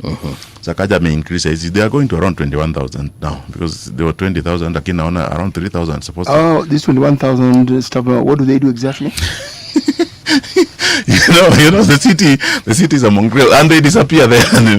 So it and you know, and they're paid. They're paid every month. We have a bill of around 1.7 billion. But we're not sure what they do.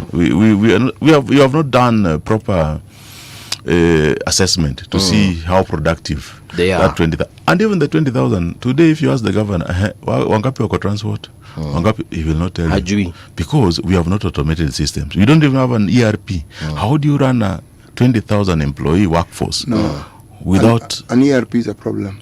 Without a system. Because an ERP comes with accountability. ERP ni shida kabisa because with an ERP, if you talk about processes, you can tell ilianza hapa and imefika hapa. You will know the bottlenecks. Yes. And you know, if you automate a lot of the processes in Nairobi, including even giving identity to the mechanics, welders, carpenters, these mamambogas and so on, even the kiosks, Nairobi will get a revenue to around 300-400 billion. Nairobi will be loaning. Oh no, I'm in agreement with Nairobi will be loaning Kajiado, Machakos. Yeah, you know, like the metropolis. Nairobi is supposed to build the metropolis. Okay. You know, because the metropolis include Kiambu. A metropolis requires a hub. Yes. And this is the hub. Yes. But also remember, one of the things that is not looked at and spoken of correctly, all these people refer to as Mamamboga Nini. You know that these are investors. Yes. These are entrepreneurs. Okay? And so long as you encourage that class to upgrade whatever it is that they are doing, the county has no option but to become richer. The county has no option but to have more people paying it, whatever dues it required. So this county actually will have money. A lot. Yes. Even the middle class, even the creative economy. Yes. You guys, you'll have more people doing web design. More people are doing graphics for this.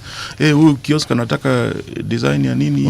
Everybody will doing photography. Nini. So the young people, because in this country we are complaining. Juzi tulikuwa naongea juu ya goons.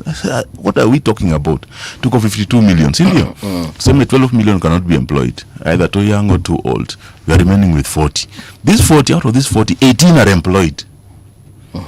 3 million in the formal environment, 1 million in government, 2 million in companies like this one. Then 15 million in the informal sector. Mamamboga, carpenters, welders, borders, everybody's there. These 15 million people, nobody can see them. The counties don't know them. They can't account for them. They can't account for them. But they exist. They exist. You see, in a system where you say that today I want to empower Dagoretti North traders. You know, you want to give them insurance. You have to provide them with access to credit from KCB or whatever bank you partner with. You know, you cannot do that. You cannot empower them because you have not details. You have not built a system to visualize them. Then we are remaining with 22 million out of the 40 whom we can't account for.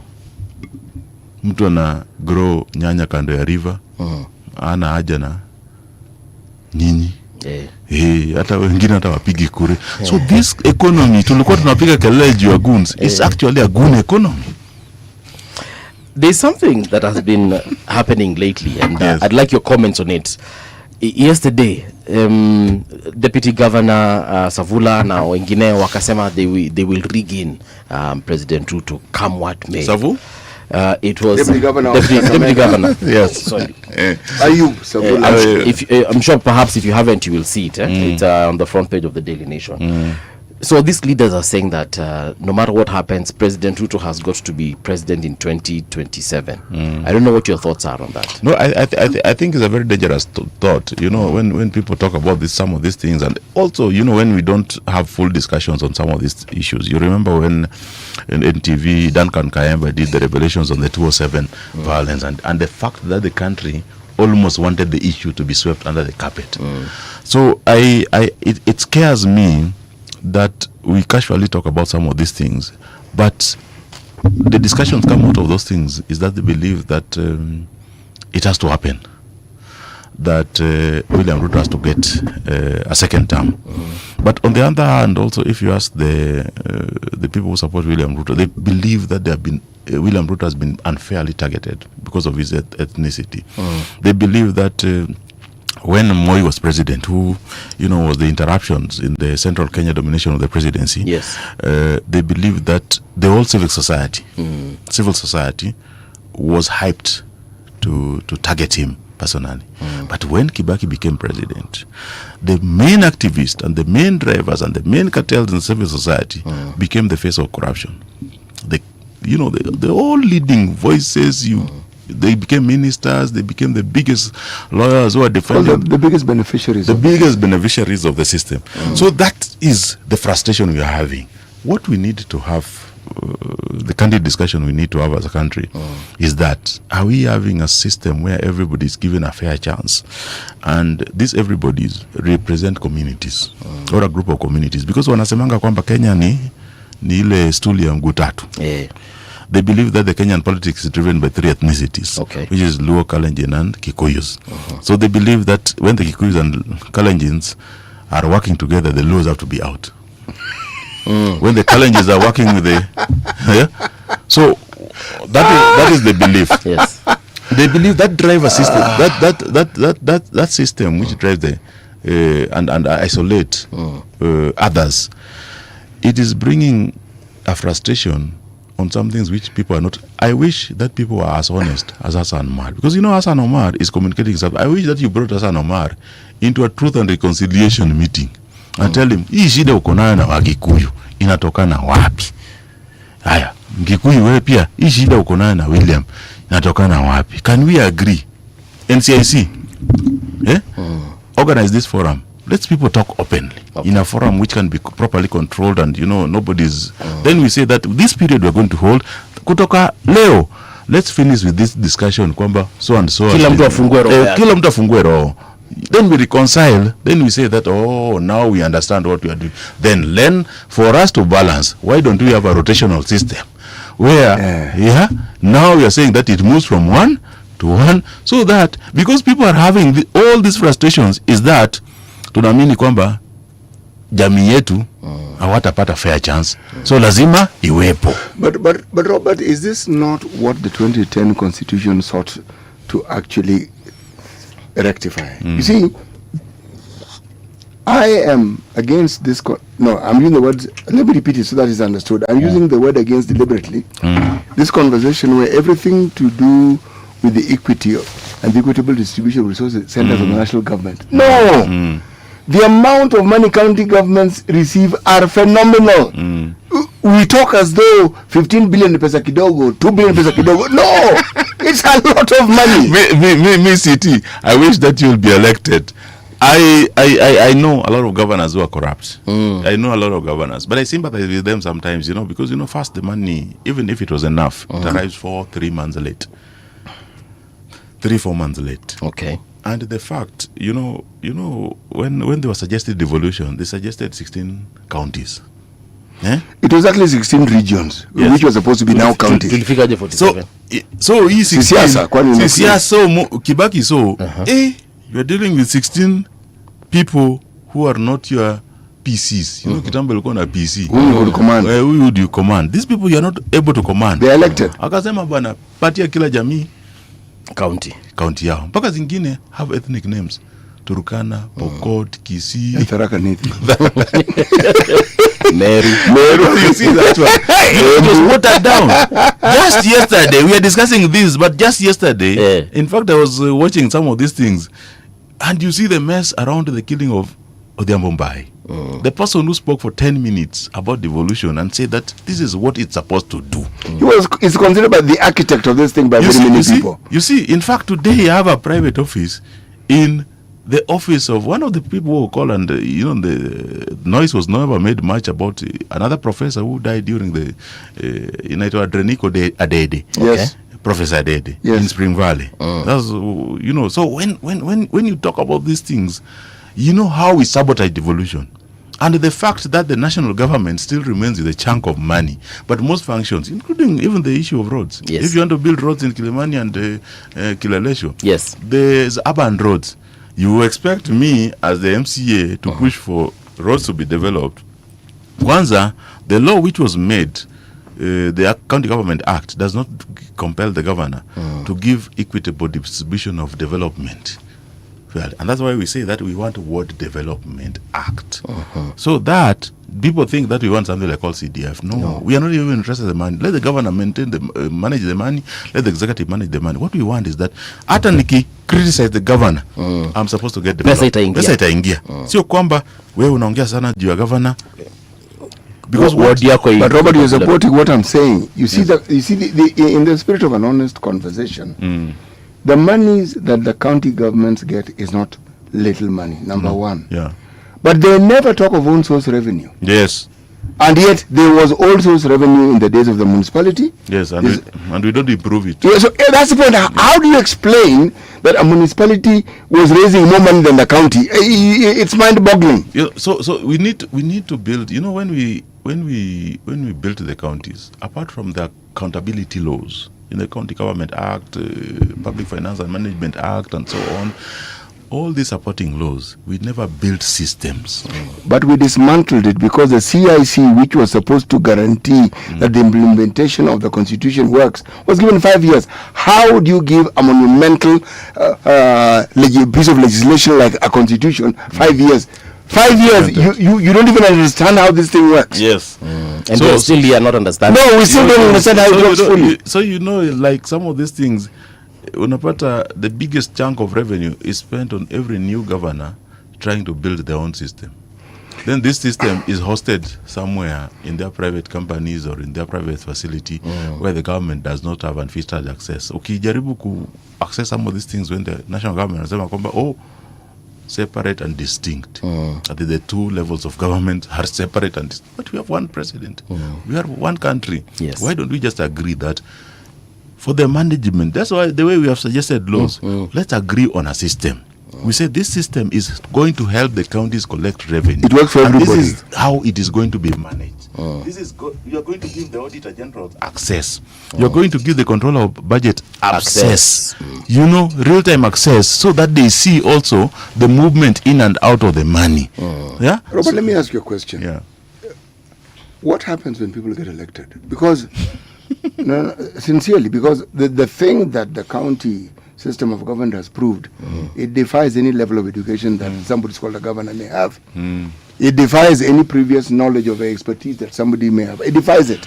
Because when it comes to how they conduct themselves, or those who you think don't have that certain level of education sometimes perform much better in terms of looking after the citizenry than those who are touted to be fairly well educated. Yeah. What I think that we need in the whole political system in the country, I think that we just need patriotism.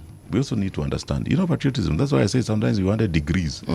The most important thing here, perekeni watu NYS. Ukitaka kuvaa political office, waende NYS. Waweke unit pale, course pale inaitwa patriotism. You can eat, you can be greedy, but you can think of 20, 50 years from now. You can think of Nakuru. What will Nakuru do?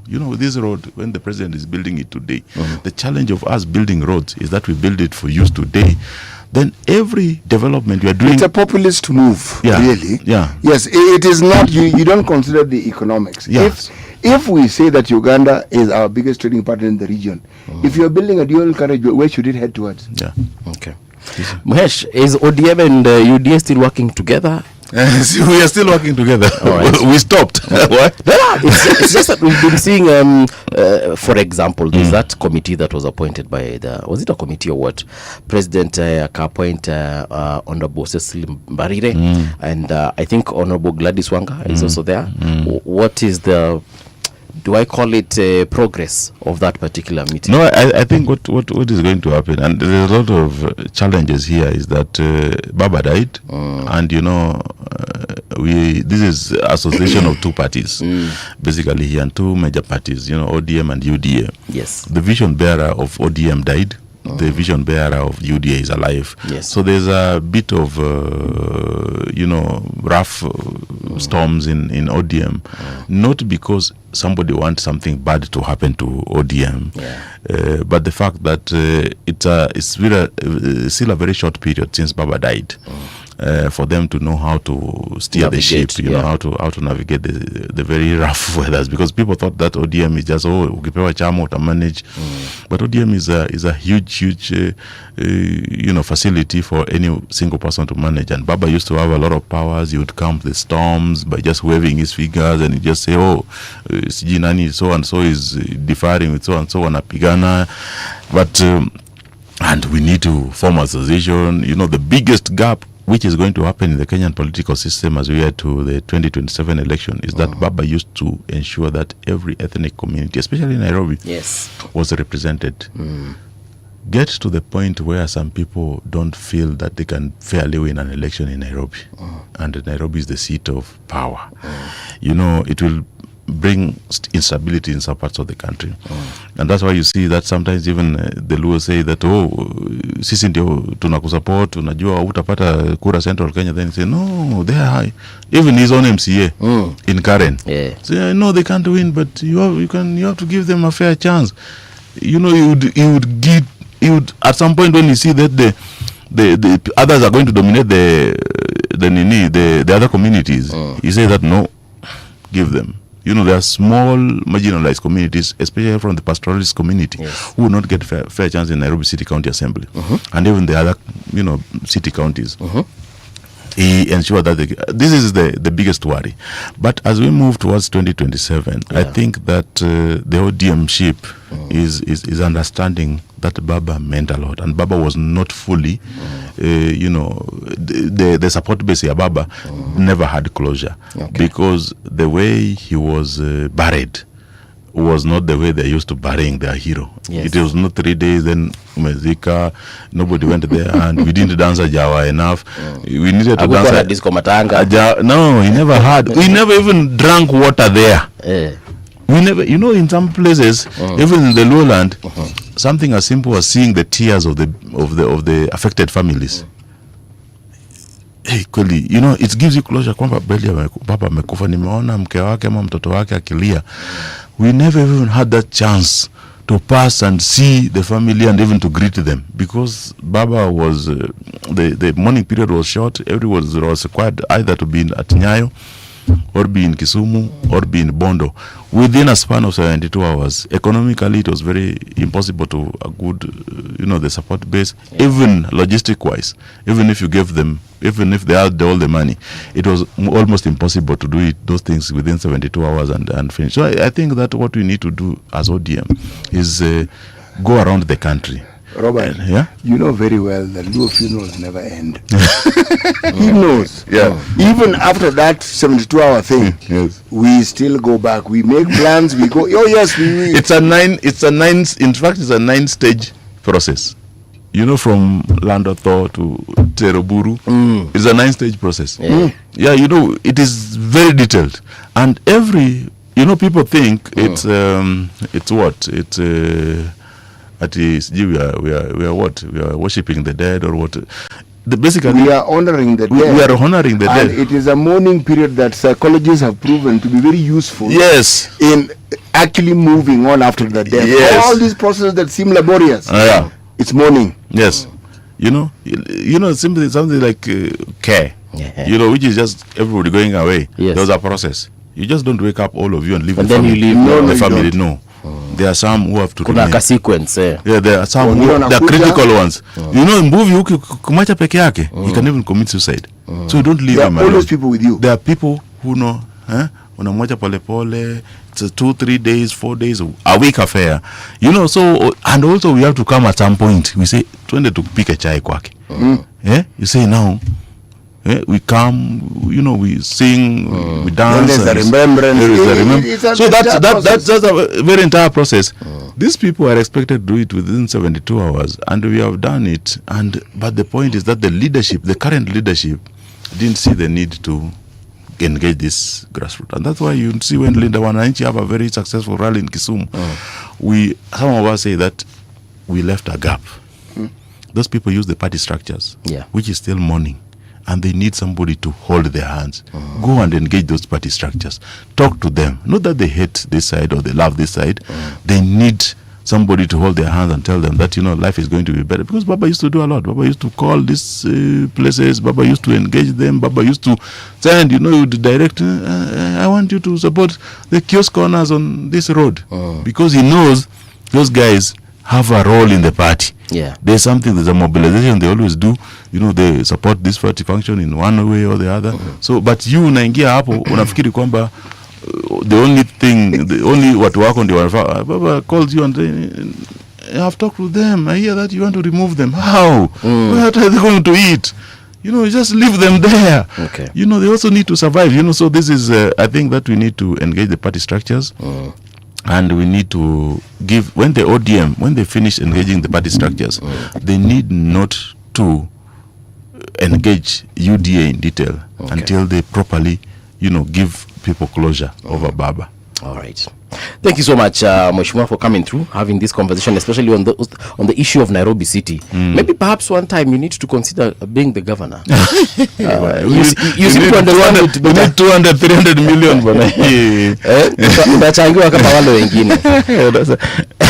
Kenyans don't contribute to politicians. Politicians give Kenyans money.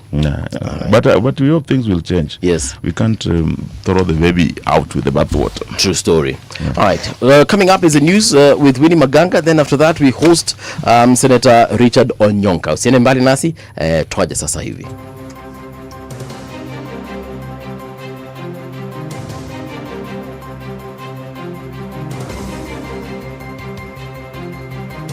This is the Radio Generation News. Good morning, I am Dahira Ahmed. The Law Society of Kenya is calling for more transparency in fuel pricing amid rising fuel costs linked to the Middle East crisis. Speaking on Radio Generation today, LSK Council member Wycliffe Oyo said governments have long kept the public in the dark about how fuel prices are set, with Kenyans only given limited information and told that global factors make high prices unavoidable. Oyo said LSK wants a clear breakdown of how fuel prices are calculated. It seems like every successive government is benefiting from lack of transparency. Every successive government would rather give you very little information and then tell you that, you know, we have helped you so much because you don't know the rest of the information. The taxes on fuel and the fuel prices, when they are being borne by the consumer as a purchaser at the pump, the consumer's money at his hand has already been highly taxed. So it's almost an incident of double taxation. And Kenya has screened at least 48,000 people for Ebola as the government steps up surveillance and preparedness measures in 9 counties considered high risk.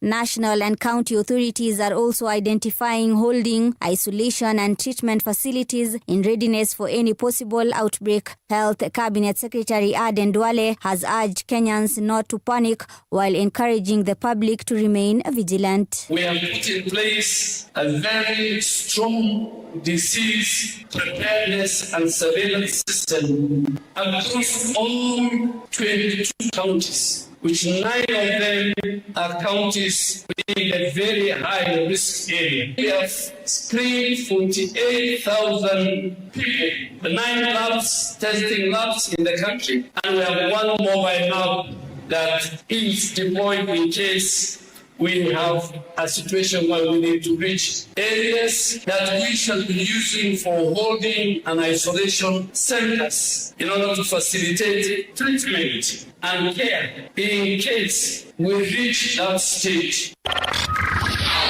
Elsewhere, President William Ruto has announced several development projects at the coast, including a 315 million shilling plan to fence parts of Tsavo National Park in Ganze to reduce human-wildlife conflict. Ruto also ordered the deregistration of the Shirango Conservancy, saying it was illegally registered without residents' consent. The president further unveiled multi-billion shilling investments in the blue economy, affordable housing and modern markets across Kilifi County.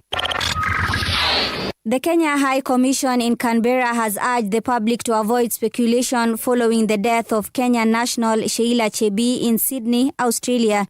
In a statement today, the mission said it was deeply saddened by her death and extended condolences to her family and the Kenyan community in Australia. It added that it is working with Australian authorities to establish the circumstances surrounding the incident and asked the public to avoid spreading unverified information.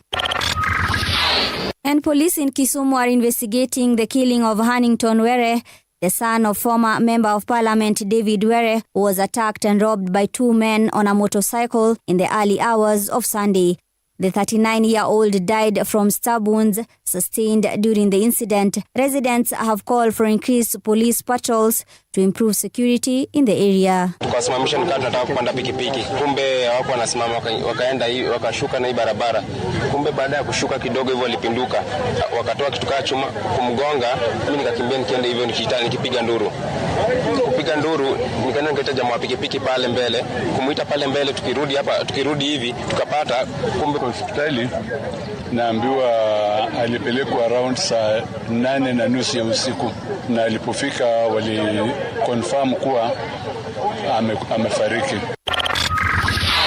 The death toll rose to 3 earlier on today in the collapse of a building under construction near the Philippine capital, with 17 people still believed missing. Authorities said 2 workers pinned beneath the wreckage were found alive after the 9-story structure gave way Sunday, hitting a nearby hotel and killing a Malaysian guest. But the 2 workers trapped at the site in Angeles, which is north of the capital Manila, died despite rescue efforts. And that's the truth on Radio Generation. Good morning, I am Dahira Ahmed. Radio Generation, the sound is fine. Pump it up, turn it high, all the time. Let the music move you, let's sway.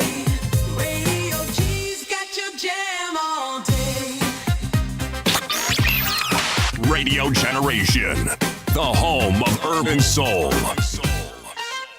The views and opinions expressed on this program are those of the guests and do not necessarily reflect the views of Radio Generation. Radio Generation assumes no responsibility or liability for the interviewee's views. This is Radio Generation.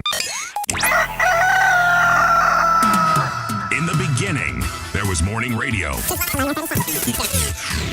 But now there is Radio Generation's The People's Breakfast, curious and bold, getting facts from the shadows. That's what it is. Now, as the city wakes and secrets stir, a bright new voice shines. The People's Breakfast, your morning, your voice, your journey. Good morning. Good morning, my neighbor. Welcome to the home of hard truths and bold insights, Radio Generation. A very good morning indeed. Welcome back to Radio Generation. The time right now is 7 minutes past 9 o'clock. And we want to have a conversation around ethnic profiling and the politics of 2027. And with us, our guest, of course, has arrived. But before I introduce him, wacha nione kama kuna watu walikuwa wametuma, kuna mtu ametuma. Okay. Naona kuna mtu anaongea juu ya Konza substation. A big shout out to Anthony Odhiambo, also Patrick Mori, I see you, and Super Mwamba and Co. Thank you so much for coming through. But right now though, allow me to introduce our guest for this particular hour. It is Honorable Rita Donyonka. He is the Senator Kisii County. Muhesh, a very good morning to you. Welcome back to Radio Generation. Good morning. Yeah. How are you? Pole sana on the passing of your mother.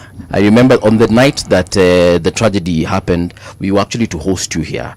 Yes. And when you didn't show up, we knew for sure something was amiss. But pole sana. Thank you for understanding, because at that time we were in and out of the hospital, and so when I went, in fact, the story which Sifuna mentioned some time back, when we were just going to Aga Khan, I just received a message, Mama just passed. I was like, what? So we went there and found they had covered her, and the rest is now history. Right. Yeah. But you had a good funeral. From what I've had, you explaining to CT and me, of course, is that you gave Mom a very good send-off.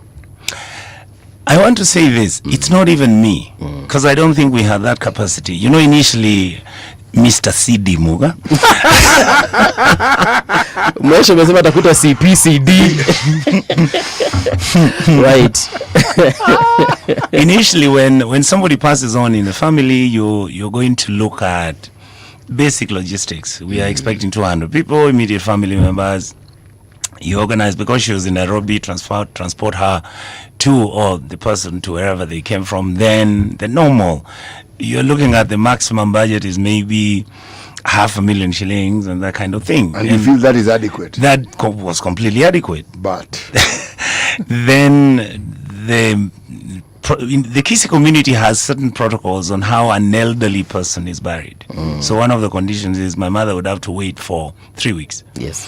And then my siblings, so many, and all over the world. Some of them are in the US, UK. They had to come. And there were grandchildren also, and great-grandchildren. So you had a whole of this thing running. And the other thing that was really, really shocking, completely overwhelming, was the Kenyan public response. Right.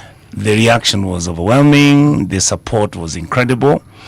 In fact, by the time we had done the fundraising, we were saying, God, can we be able to raise just even? Because then we had increased the seating capacity from 500 to 2,000. Then we moved from 2,000 to 8,000. What? Then we did 10,000, and we said, that's the constituency now. Yes. Then we said we are not going to be able to manage this. Let people just come and everything. We said no. But in case people come, what do you do? Okay, add another 5. So we actually had 15,000 people sitting, and outside the hall another, I think, 5. So it was. And you fed all these people? In the olden days, CD Muga would disagree with me that they would take that long, and even people would be fed. But in the current modernization, it's become like my mother's case was really a celebration. What she has done, and she was a very quiet person. Something years I've been there. It's only once that she twice. Once she came to a football piece where I was holding a rally, and she said, please vote for my son. I think he's not very bad. Then the other one was when I won my first election. Yes. She was actually the only person I had in the polling station of my younger 2 brothers. Okay. So there's been a history, but she was always under the water because of public concerns in terms of the role of the family with a politician and that kind of thing. So we've always maintained, and this is something I learned from my father, if you can, keep your family members out of the kitchen as much as you can. Okay. Because the public perception is they think the family is the one which eats most, it's the one which protects everything, it's the one. So I've always maintained that kind of dignity. Yes. I mean, it's we are Africans, and we really can't ignore that. Unajua lazima Wakenya tu wataongea. Lazima tutaingilia tu mambo yako whether you like it or not. No, it's true. Yeah. I actually didn't know that you have quite a large family, and I said nikikuona Mwesh lazima nitakuuliza personally. You are being very diplomatic. You are not asking me whether I had that many wives. The truth is, it is to do with the children. Polygamy, and I've seen the comments and I've seen the issues that Kenyans raise. Yes. Polygamy is not a simple thing about A and B. Right. It is not. It's not even sexual. Polygamy is an arrangement which either develops consciously or unconsciously when you're involved in it, and you find yourself there, and you have to deal with it, or it is sometimes a deliberate attempt. There are people who don't have large families, and like my case, I am the only child from my father's side, and I'm the only child from my mother's side. I just decided I need some people around me. Yeah. Then, of course, there were failed marriages. Some of those kids are there because we didn't work out with the mother. Yes. And if I was in Europe, I would most probably have divorced all these women, and I would be a one man. You would have been what you call a serial polygamist. Monogamist. Serial monogamist. Yes.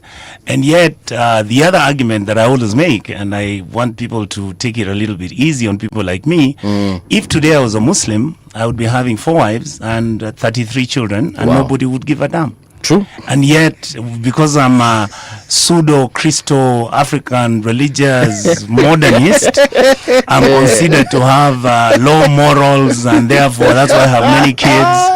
And yet my argument is very simple.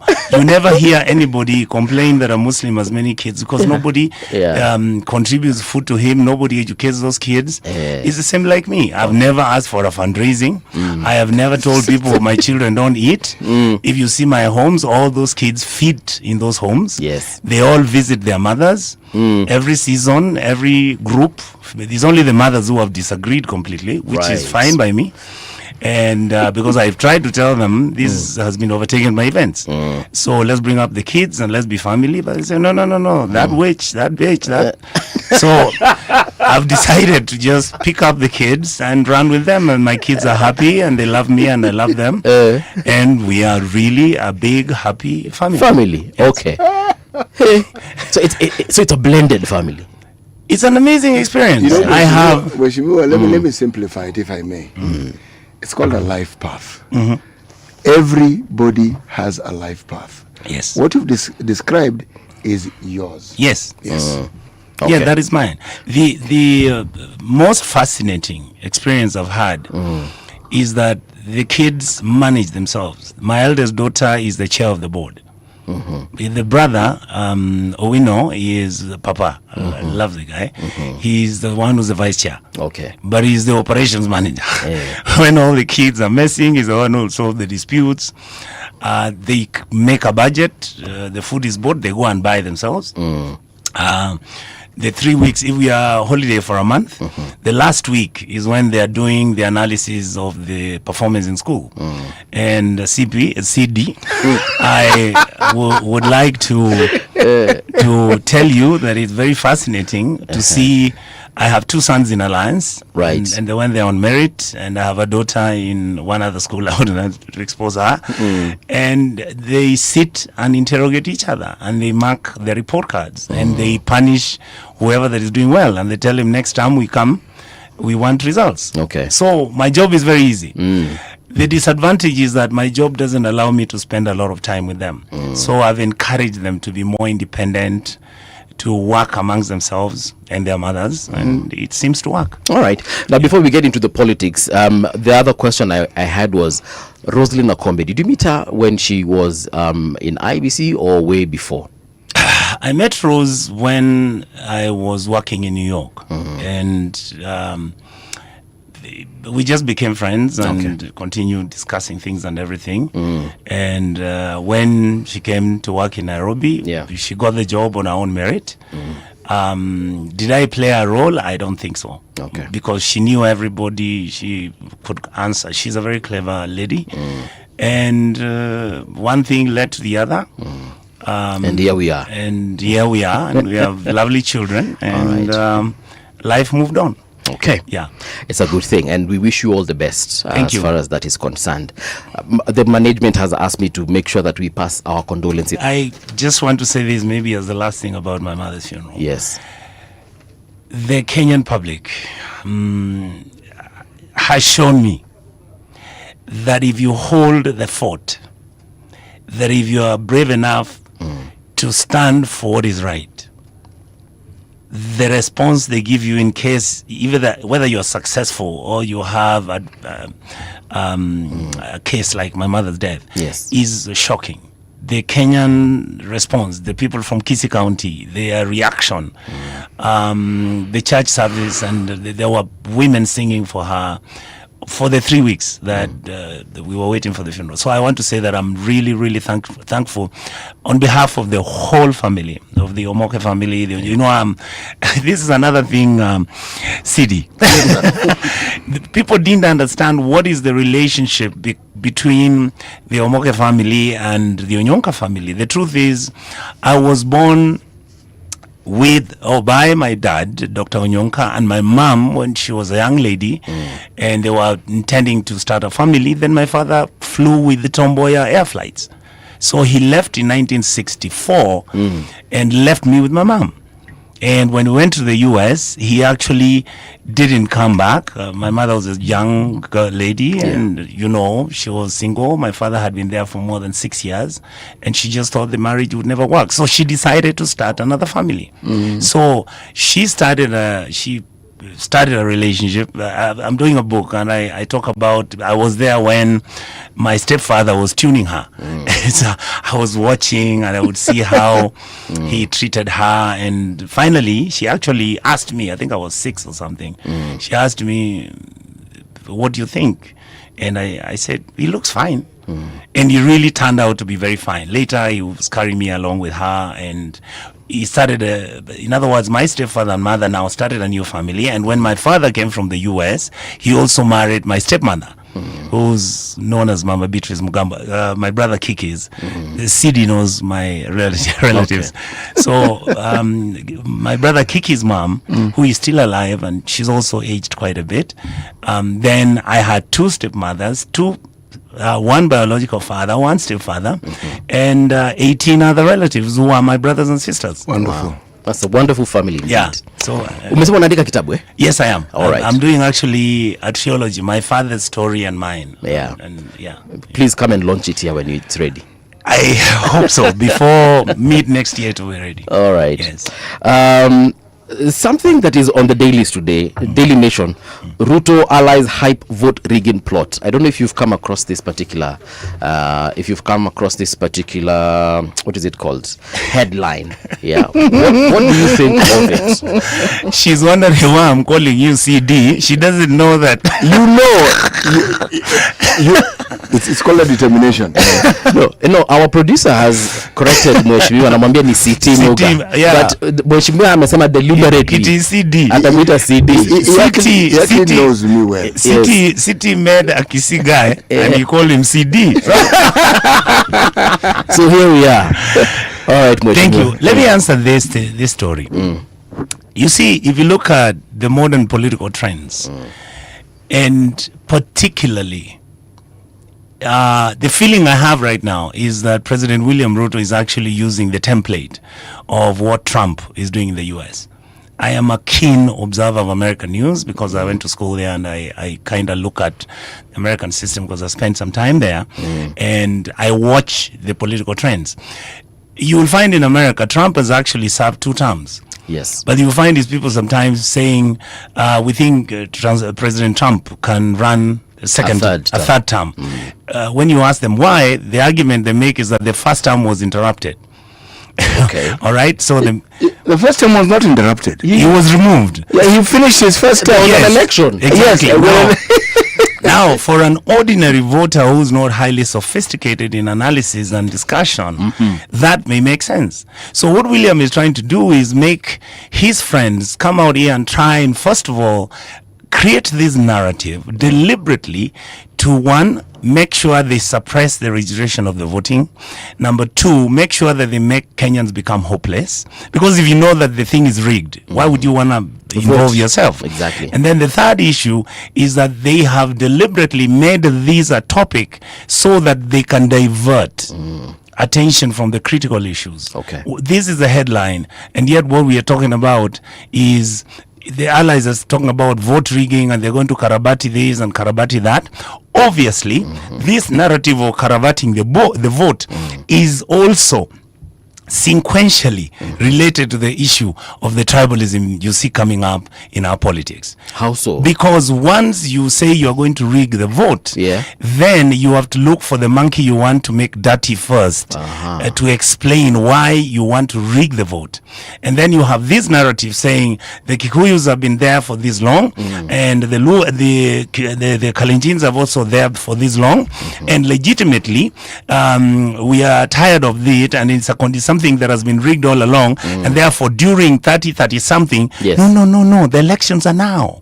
So if you're talking about you don't want Kalenjins and Kikuyus, then remove William Ruto first. You see, Badi talking to me and saying that no, we only want these tribes not to be there come the elections of 2032 is basically another form of rigging. He's legitimizing the presidency of President William Ruto and then telling me that from then on, now I can be logical and reasonable to say that these two communities cannot govern. Number two, he is then telling me deliberately that this system, the way it is designed, it is not working.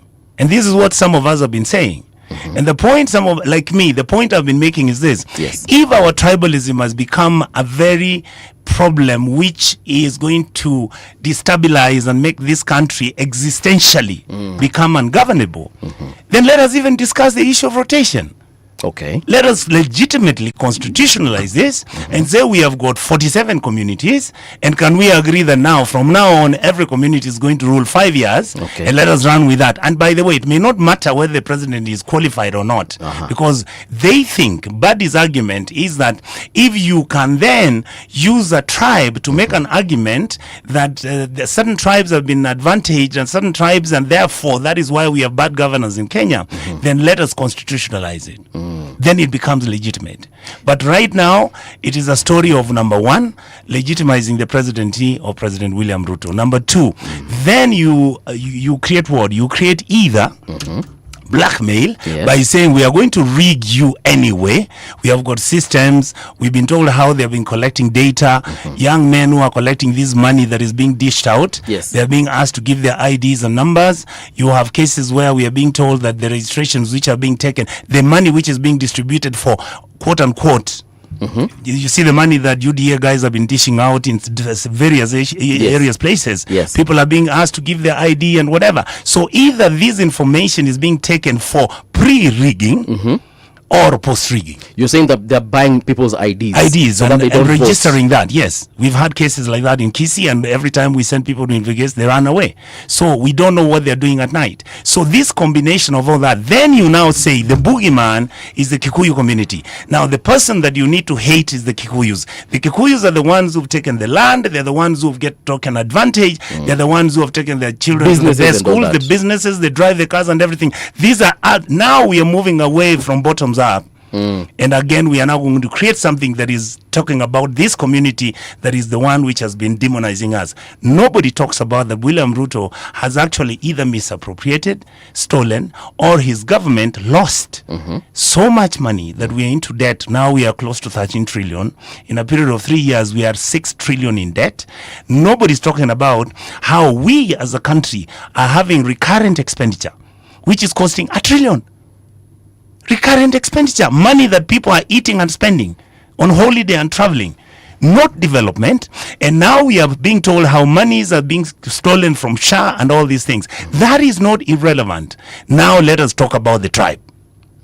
Because when you talk about the tribe, then you can't discuss the issues. Just like in America, if you talk about race, then you cannot talk about why black people live in bad neighborhoods, why houses don't have water, where black people live like slaves in the US and its modern society. So you take race. You run with race. You start saying how black people are basically people who have benefited from these. They're the ones who have been receiving social welfare benefits, their healthcare. When the government removes medical services to these poor people who happen to be black in the US, it is exactly the same case. When the government is increasing taxes on people, and that those taxes are punitive and those taxes are actually not going to do anything substantive, guess what? Same narrative. So Same results. Why are those folks then profiling just these two tribes? Why is it just the Kikuyus and the Kalis? What is so special about that? Because they are trying to create a red herring so that the Kikuyu community cannot even think of imagining that they can go for this power again.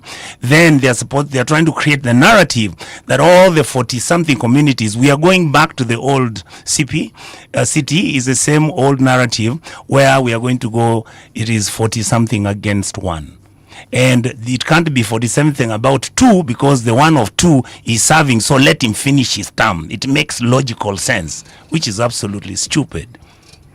You know, the thing about our politics and the narratives that control it is something worthy of an honest discussion and a study. Because, again, I like historical reference. It did not start now. Exactly. When Jomo Kenyatta, I am informed, was diagnosed to have a heart problem, and for those who are experts, there was a guy called Christian Bernard, an expert who was among the first people to be known to have actually performed a heart transplant, came to Kenya. The man was crying all over TV. Yes. It was black and white, but he was still crying all over the black and white TV. And it was taken that Kenyatta wouldn't live for very long. And there was a movement that was started by a gentleman called Kihiga Kimani and other like-minded individuals who are politicians. It was called the Change the Constitution. And the issue at hand then was they didn't want Moi, who was the vice president, to become the president, because our laws stated categorically that in the event of the president passing away, the deputy automatically or the vice takes over. Now there's a man called Charles Njonjo who was our attorney general. He went back to the archives of our constitution and told them, by the way, just so that you understand, even to imagine the death of a president is treason. Imagine, not at it to state, imagine. So by the time you're stating it, you know it's already treason. Yeah. +1. That conversation ceased. Okay? Yes. But at every point in our livelihood and in our lives as a nation, this is my thoughts. The issue is never really tribalism, and the issue is never really a community. There are people who represent communities because of their activities. There are people who have an interest, and those interests are actually banked on the back of their people. Many people assume that when you go to Central Kenya, you will not find poor people. There are very many poor people. They're there. Really poor, of real poor. Okay? And yet, the image and the optics is that they have roads everywhere. They have They got have everything. It is not true. Okay? When you look at the politics of this country and how certain individuals have tried to shape the narrative and the policies to suit them, the community is blamed, and yet it is them. Thank you. It's a small group of people, and if you look at it with even clearer lenses, you'll find that that group of individuals don't just come from one community. One community is given prominence because they have had 3 presidents. Yes. But there are people who are in that ecosystem who have similar privileges, similar wealth, advantage. not maybe in large numbers as that, but same advantages, same privileges like those. This is the wave on which William Ruto rode when he talked about dynasties and hustlers. And the hustlers. This is what he was describing. Thank you. Ngugi wa Thiong'o called them the Wabenzi tribe. Yes. Okay? In his book, Petals of Blood. So, the reality of our politics is that this has persisted. But what makes it dangerous is this. Every time there is a discussion, an honest one, about the equity of our resources, the discussion suddenly gets extremely tribal. Thank you. And it gets tribal for a very good reason. Because with every successive government, those governments have brought into prominence and in prominent position many people who come from their communities. And they've been given plum positions. So those who say it is tribal are not wrong in this sense. The president has a large number of representation from people in his community. But what is not discussed is prior to this presidency, where were those people? What was their economic status? And this equity we speak of, how were they considered? We fast forward this, and the writer of the new constitution figured, let's give some of these areas, every area in this country, we had this discussion before. Yes. some money so that they can look after their own interest. Yes. And lo and behold, the tragedy of it is the very thing that was repeated at that national level is now being repeated at the county level. Yeah. So we just propagated it downstairs. Yeah, exactly. So the citizenry is still getting the short end of the stick. Okay? But where the problem arises with all these things are the narratives. Because there are people who always shape a narrative to suit their purposes. And then when you hear the counter narratives, you start wondering, wait a moment, where on earth did that come from? Let me give you an example of the community I come from. At independence, because Jaramogi Oginga Odinga was the vice president of the country, there were privileges that would accrue to people who were close to him. Yes. This is what happens. When he ceased to be the vice president, there are those who say we're marginalized. Now, you have to define marginalization. Were the development projects that had been aimed to that particular region going to that region? The answer is no, it wasn't. True. Okay? Very true. But there's something else that must be said. Many people who had previously been privileged were now not privileged. So they became like everybody else. So the net effect was they were being treated like everybody else. It didn't go down well. When Moi ceased to be president, we had the same story. We are being picked on. And the answer is, no, not really. You're being treated like everybody else. Why?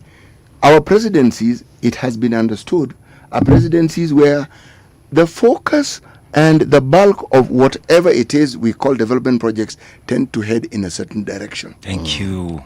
The fundamental difference with the Kibaki government was this. The Kibaki government understood how to grow an economy, and everybody in the country who had a job could access money. Mwesh, you were going to say something. He pricked me. The convergence of the arguments, what you say, the interpretation. I'll give you a scenario. You saw what Sarai was talking about, how people have taken land. For me, it's a scheme deliberately geared, and you see what the finance bill that has come is that we are now removing people owning freehold land into leasehold land. Yes. The purpose of that is that strategically we are slowly beginning to nationalize public land. So what is and private land? What is happening is, I can give you an example. Sarai himself comes from the Mazrui family. Okay. The largest absentee landlord holders in Kenya, more than 10 million acres of land is owned by the Mazruis, where Sarai is one of them. Imagine how much that is. 10, you said what, 10 million? 10 million acres in the coast, because the owners live in the UK and Dubai. This is land which, if the Kenyan question on land was to be sorted out, you remember the Akumi Commission, we have talked about the Krigler Commission, we've come up and talked about, there was another commission which was, I don't know, Waweru or somebody. People have said, let's be honest, it was called the Ndungu Commission. If you want us to solve the land question in Kenya, stop playing hanky-panky with it. Come out, bring a bill in the National Assembly and the Senate. Let us discuss whether somebody should have 10 million acres of land. Let us agree what the basic minimum acreage is going to be for the small holder and the big holders. Let us make sure that if the land is there lying fallow and you're not using it, let the government tax it. You can own it. We don't care. And let us know that everybody is accountable by the amount of money, the amount of land that they have. What is going on? The same people who are bringing up the question of this land, who are in UDA practitioners are the largest land grabbers in Kenya today. The issue that you've had that has been mentioned, whether true or not, about the death of Ngeno was about the land in Kilgoris, which has got rare minerals, which has got diamonds and uranium. Wait, yes. You're saying the late Ngeno? Yes. Murua Dikir MP? Yes. The argument is he was killed because he refused to agree for that land to be transferred not to the government but to private individuals. When you go to Mrima Hills, we have got rare minerals where the American government has said they've been interested, and the value is close to $50 billion US. Private companies are being given those rights for that land, so that then this land is going to later be owned and taken over by private individuals. When you go to the land which is owned by Basil Criticals in the Coast Province, it's the same story. When you go and look at Taita Hills, it's the same story. So here we are as a country. People are saying there is one community that is stealing this land, and it's not true. The same people practicing politics today in Kenya are actually in the process. They have grabbed, go to the ADC farms in a place called Trans Nzoia, Kitale. All these farms have been taken by either members or family members of the UDA family. When you look at Kenya Seed Farms, Kenya Seed has already been bankrupted. Guys have shared whatever that was supposed to be there. There's a company that makes seed for everybody in Kenya. Right now, we are importing all the seed for planting and everything. I mean, you have our country that is deliberately being broken by bits and pieces with a narrative that is giving a story about one side, and yet there are two sides to this story. And that is why to come up and tell me that the problems of Kenya are about the Kikuyu community, I find it absolutely nonsensical. The problem of Kenya is that we have become a dysfunctional state where the kleptocracy which is coming up are individuals who are running government entities. The amount of money they are accumulating is meant to buy your vote, is meant to buy any property they can get, and they are going to now decide what the policy is. That is why the taxes they're imposing have nothing to do with solving the Kenyan problem. Mheshimiwa, you've given me goosebumps, eh? Well, you shouldn't have goosebumps. Let me add some more to you. The thing about our politics and the issues around land, well, we start with the colony that was Kenya, and we start with how the colonizer sought to pass on power to the African who was then elected. The people who suffered the most under colonialism, where land is concerned, were people in central Kenya. Yes. They are the ones whose land was taken because it was the highlands that's what they call white highlands. They're the same people who had issues with education and having their entire cultural structure dismantled. There's something called the Swinnerton Plan, which you need to read about. They understood this. When you reach the age where there was rites of passage, people were moved around. So what that meant was the continuation of cultural processes that other communities who didn't have this continued unabated, and they morphed over time naturally. That is not so for those who come from the central part of Kenya. So the people who first introduced us to this idea of taking land in large quantities, it was the Kenyatta government. Yes. The Kenyatta family. Kenyatta one. Yes, Kenyatta. That family are the biggest landowners in Kenya. Yes. Biggest. Yes. At the time it was followed by Moi. But what they set was a trend. In the time of Kenyatta, the government, our constitution allowed the president to give land. We had more land than we had people, and land needed to be developed. And the thinking was you allocated land so that people could develop it. Yes. Settlement schemes were set up. Yes. I live in a settlement scheme, so I should know. Like in Trans Nzoia, the settlement schemes. But they're everywhere. Yes. Nyandarua here, there are settlement schemes. Lake Kenyatta, the settlement schemes all over the country. They were set up. Now, the problem came in the Moi era. After the attempted 82 coup, one of the things that we saw was senior members of the military from major and above were constantly being given land. Okay. People who are ministers, by the way, when I say given, don't think just given. No, you paid land rates and what have you so that you got your title. Yes. Ministers got land allocated. This is the Moi era. Yes. Okay. This man's father got land allocated. You know what he did? He gave most of it to his constituents. Yes. Yes. I'm just to let you know. It's called Kisii North Farm in Cherangani. Yes. And my father was given about 2,500 acres, and he allowed people from Kitutu Chache at that time, and Kitutu as a whole, because he was the MP then, and he settled them there, and they went and paid the rates and everything, and took over the land. Yes. Yes. That was good of him. So that's what he did with his land. But some ministers then who were given the land kept it. There's some who are kept 10,000 acres, 20,000 acres. And the way I believe God is really incredible. Only that we never notice and look at the template. Many of the people who actually took that land and kept it, there's nothing now. The children and grandchildren came or the children made good work of it. Because they were not prepared to manage such assets. They were not even taken to school. They didn't. So everything got destroyed after that. It's so ironic. It's so ironic. Plundered it. Well, no, they simply sold it out. If you look at the area that I come from and the people who were located 400 acres, 200 acres and so forth, once the original holders died, there isn't much left to speak of. Okay. But the point I'm trying to make is this. you keep moving this particular thing further. Do you know where we did not hear of people going around taking land as they liked best? Was in the Kibaki era. Okay? Once we got a commercial mindset, you start with the Moi era. The next area of plunder were parastatals that had been set up to bolster our economy and to grow it, whether it was in agriculture, yes, whether it was in commerce and industry like ICDC, Kenya Industrial Estates. Absolutely. You talk about Agricultural Finance Corporation. That's where ADC. That's where ADC, the farms. Now the road set in nicely.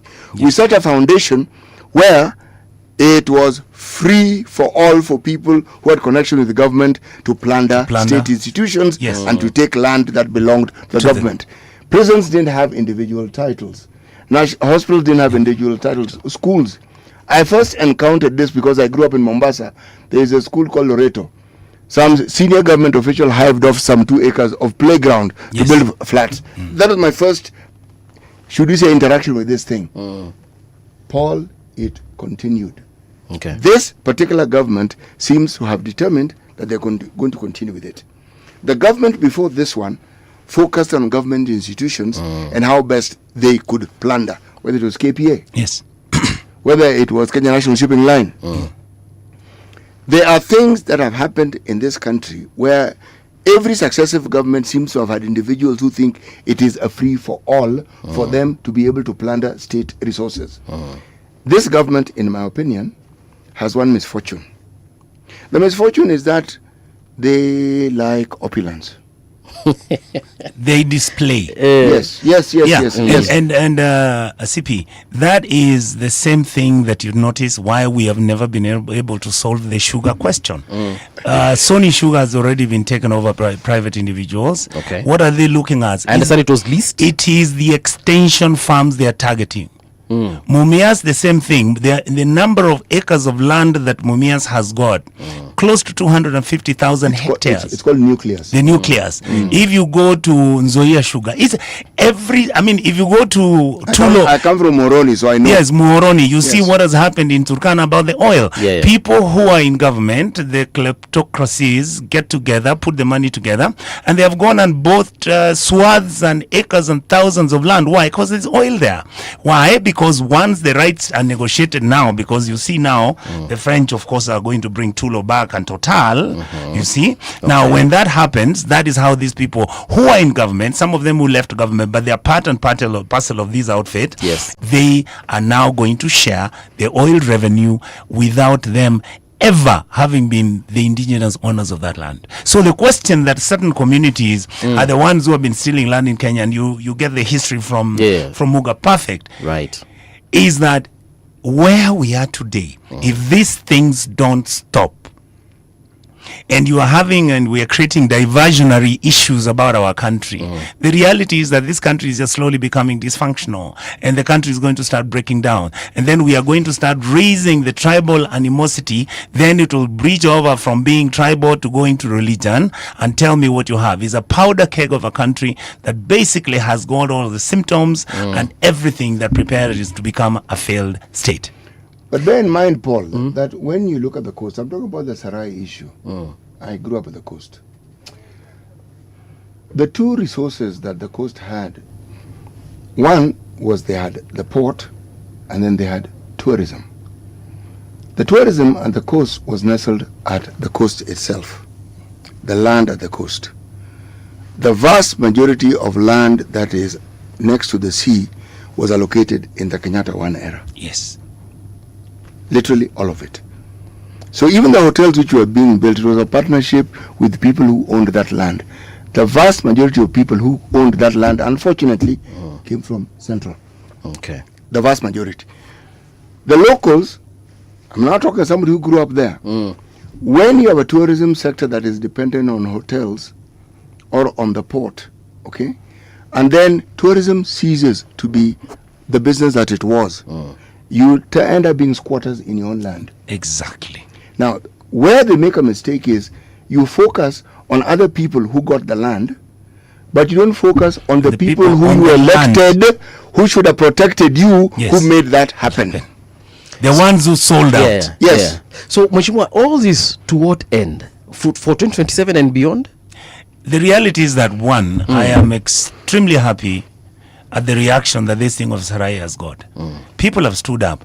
The only thing I'm telling the members who are in UDA, it can't be a simple apology of saying that what he said was misinterpreted. There's nothing. Yeah. He's just saying the Kenyatta family stole the land, then the Kikuyu stole the land, and that is it. And that is the reason why Kenya has become dysfunctional. And we are saying that if this doesn't happen, then there's nothing we can do. We can, in fact, then plan on how we are going to rig the elections and come what may. And some of us are saying we are not going to 2007. We are not going to put ourselves on the line because we are lying about what the solutions of the problems of our country is.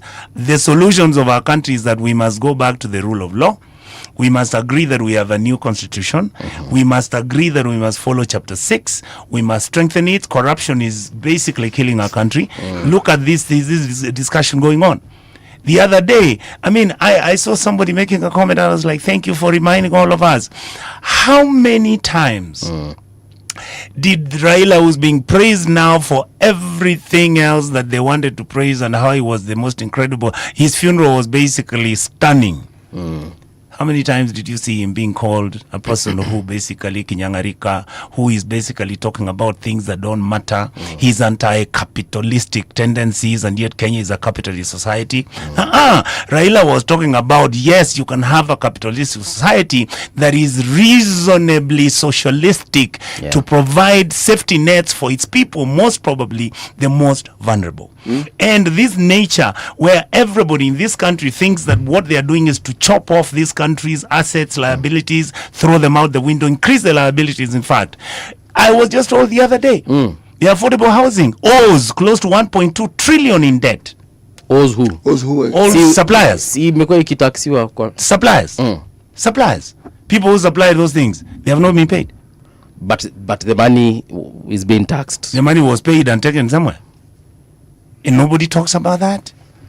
You know, they have not been paid. They have not been paid 1 trillion. Paul, the thing you need to bear in mind about having an honest conversation. I hope it's not true. I really hope it's not true. It's crazy. We will say things which may be true or not, but my concern is the narrative that is behind everything we are saying and why people take positions that they take. In my opinion, it is the intolerance, the culture of intolerance that is coming up in the country. Yes, we actually have it because when an issue is brought up like this one that of Sarai's, instead of discussing what he has said, you start from zero and you go to the conclusion. Ethnicity, bwana. What is he saying? Break it down. Yes. Why is he saying it? Break it down. Who was he saying it to? Yes, exactly. For what is the purpose of his saying it? Because he's not just saying it because he lacks something to say. This is an intelligent man, and it is not the first time he has said such a thing. He went to NCIC to when he was a commissioner with the Kenya National Human Rights Commission. He was called, and he was bwana asubuhi mpaka saa 11 jioni, up to 5 in the evening. He had to answer. The NCIC accelerated him and said it is okay. When such a thing comes up, you have to ask, what on earth is this person talking about? Ni nini anajua? Yes. Why is it an issue to him? You see, when you look at the history of any region, even as you talk about the problems they have, get a little historical and ask, what sort of leaders did these people have and how did this situation come about? Mahesh, I need to get your thoughts also on this issue of fuel. Yes. A lot has been said from the G2G deal. First of all, do you understand the G2G deal? Have you seen the document that has put us where we are? 2 years ago, I was on TV, I think I was on Citizen TV, and I said, there's nothing like a G2G deal. This is a scam, which is planned, organized, coordinated by individuals whose agenda is basic. The figures are there to speak. When the price of fuel increased during the Uhuru's time, the price per barrel, when it was the highest, the Iran-Iraq war, was $136. How much money did Uhuru increase our fuel up to? He increased it to about 150 shillings, and we are still making noise. What is the price, international market right now for the barrel? It's $100. So why would somebody increase the price by 40 shillings or 30 shillings? They're just making money. They're just making money. And it's their companies that are taking their commissions. We've said this. I don't know why Kenyans get shocked. I have never said a single thing on radio, on TV that is not true. Never. Go and check my record. I said Shah is a scam. Who owns it? Nairobi West Hospital. I've said that. Nobody can sue you. Nairobi West Hospital is the one Shah. it owns the financial platform that manages the money from Shah. The guy is the one who has the passwords. He's the one who says who gets paid and doesn't get paid. The system doesn't run on itself naturally the way it was meant to be. The system was designed to operate without an individual even tapping into anything. You just enter the data, who you've treated, what they were treated for, how much does it cost. Naturally, it transmits, and the money goes to Shah, and then from Shah, it goes to the hospital. What is happening right now? Individuals sit and decide where the money is going. So the hospital that will be compensated, and they have zeroed in on certain areas. There are certain areas in the country, especially where UDA is very strong. The Shah works. It works. The hospitals that are being compensated, I mean, look, how many hospitals have been paid billions of shillings, and yet have you seen a single person being prosecuted? No, these are government people sharing the money. So I don't understand why Kenyans get shocked. This thing of fuel, I said once he's going to increase the money by the time he hits 300 shillings per litre. That's when maybe something might happen. But the reality is that he's going to increase. Why? He can't borrow anymore. Yes. He cannot leverage any of our assets that we have anymore. He can't leverage the port, even though that's what he wants to do with the Chinese. He's not going to leverage anything else. He's now selling plots where there are minerals and everything, but to private companies. And of course, then locally, quote unquote, the company is considered local, but all the money is going to be taken. The assets we have are enough to run this country. The revenue we collect is enough to run this country and 4 or 5 other East African countries. How can that be an impossibility?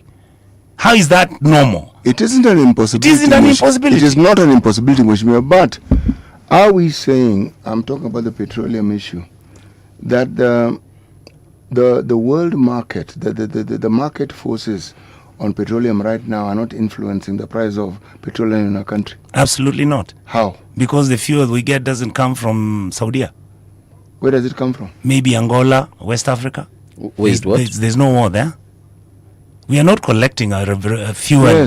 Yes, but are you saying that the countries you mentioned are independent of whatever the group that determines the oil price on the world market, that they are independent and they can sell the oil at the... Angola actually left that OPEC thing. Yes, what I'm saying... No, it's not OPEC I'm referring to. No, what I'm saying, City, there are companies globally that have ships on the international waters that are selling fuel, and the price has not gone beyond $100 a barrel. Whereas if you compare the pricing, the time when Uhuru was president, when he increased the price of fuel, during that time the fuel price was actually $136 per barrel. So the argument we are making, if right now the price for fuel, for oil, a barrel is $100, then your price should be less than what Uhuru was buying his fuel at. And the argument we are making is, you are telling us all the taxes that have been put were already put from Uhuru, and you just carried them along, including even if you added 8%, then the price increase you would have added is only 8%, not 40 shillings to a barrel. Uhuru had an advantage. Yes. During the COVID era, the demand for fuel was low. That argument doesn't hold. I'm afraid it does, because how long did we have COVID for? How many years? Assume it was 2 years. Let's assume it was 2 years. Yes. Literally all the planes except the cargo planes were grounded. But they were not grounded for 2 years. No, they were grounded. If they are grounded, and you're talking about an entire fleet across the globe, and there's nobody who is demanding the fuel that previously was in demand, are you saying that the prices will not be affected? You would have the glut, but my argument is, even if there was going to be a glut, the price reduction, the price increment, the spike that Uhuru quote unquote used to increase the price that he increased. My argument is Uhuru's price did not go beyond 150, I think 156 for diesel and 180 something. If you look at that spike, let's give it about 20 bob.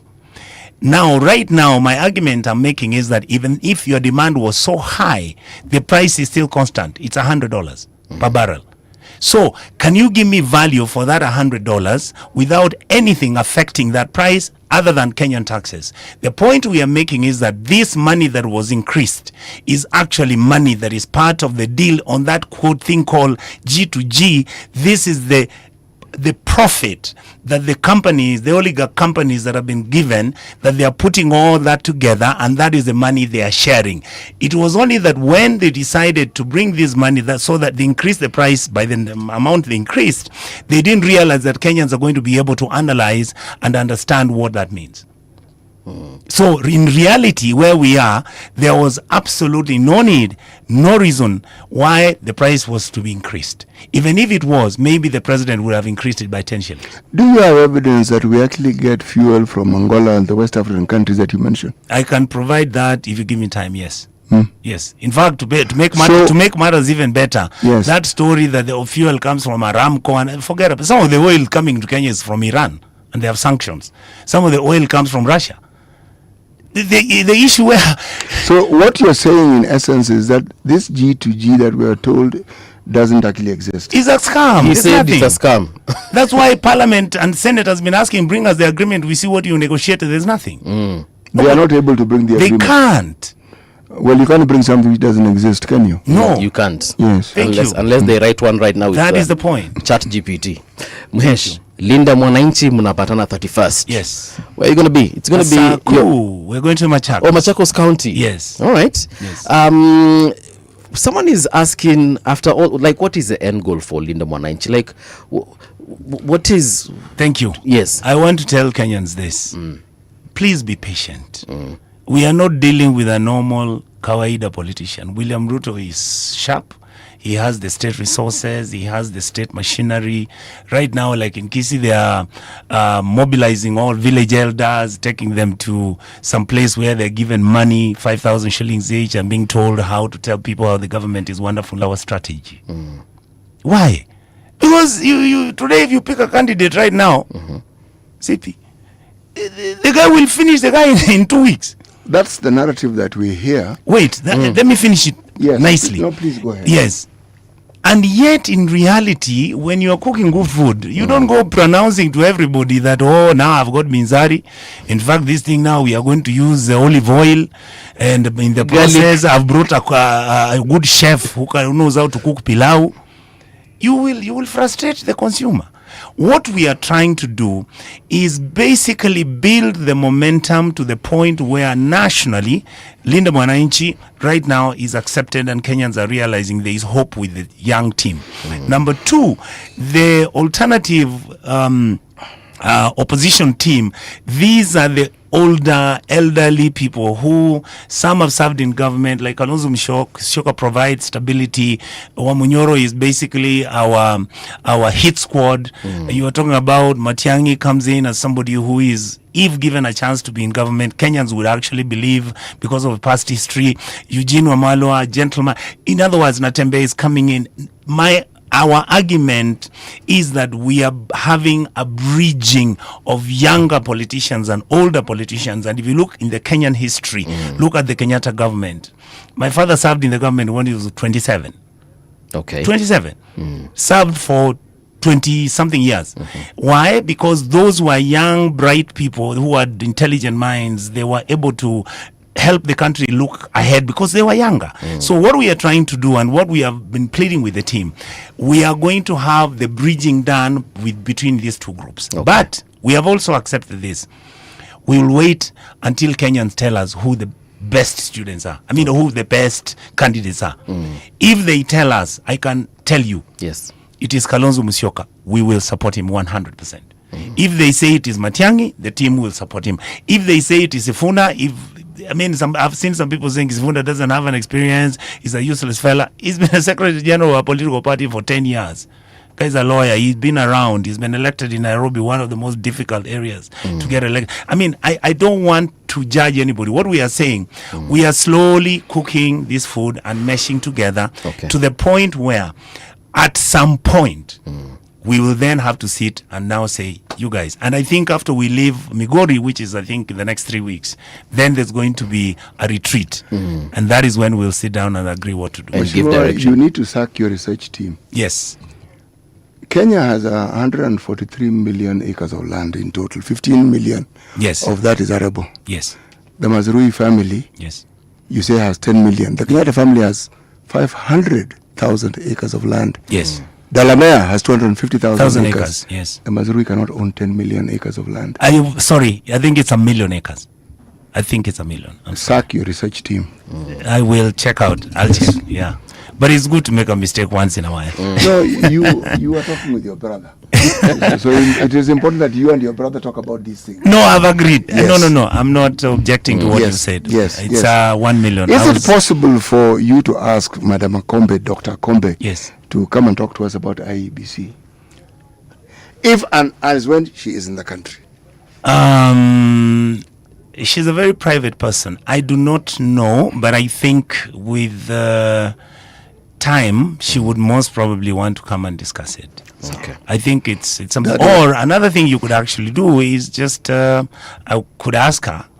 As you know, she's in New York, so I could ask her so that you call her. We have a little chat. Yes. Yes. Ask for permission for me so that we can chat. I would definitely. I would like to invite her. Yes. All right. Yes. Senator, Yes. shukran sana. Thank you. It's a pleasure having you here today. Thank you. Umetuambia vitu mbili tatu za kufikiria. Let me see if I have some feedback here before I let you go. Yes. No, not yet. Parting shot. Give us your parting shot as you say kwaheri. First of all, I want to say this. As I've said, it's kind of a repeat, but let me just say it because you asked me as a parting shot. I want to tell Kenya, thank you for the kindness, respect, and the passion they showed in my mother's funeral, our mother's funeral, and we say thank you again. Number two, this country of ours, called Kenya, if you toured the world and looked at different places and checked what people do in those places, and many Kenyans have traveled the world and they're all over and we meet there. Out there, we are really children of the same mother. We are Kenyans, we love each other. When people are playing rugby in California, it's crazy. They go to Boston, there's a marathon, we are the same thing. If you have games taking place, we are the same. And yet the political class deliberately has decided to look at our weakest link. Our weakest link is our connectivity in terms of inclusivity in terms of our tribalness. And we are deliberately turning our country to a country that before used to believe in meritocracy, that believed in inclusivity, that a country that we were actually feeling that we are leaving the old and bad habits behind us, and we are beginning to see the relevance of our excellence as a people because we are really good. HR issues, ICT. I mean, we are on top of that. My fear that the nation is bigger, understand that we are not going to start vilifying certain communities, to understand that xenophobia in South Africa has, you're dealing with chasing people who have run away from economic ruin and misfortune and turning it around to make it a political capital issue, which is supposed to make your people love to hate your African brothers and neighbors. And yet indeed you have other challenges, including how we behave when we go to these countries also. So I'm saying, I pray that the ruling class understands that we are not going to go back to 2007. Okay. We are not going to take our people to the ICC again. I would not want to have a country where people are going to kill each other with machetes simply because those in power decide that this is the narrative we are going to create.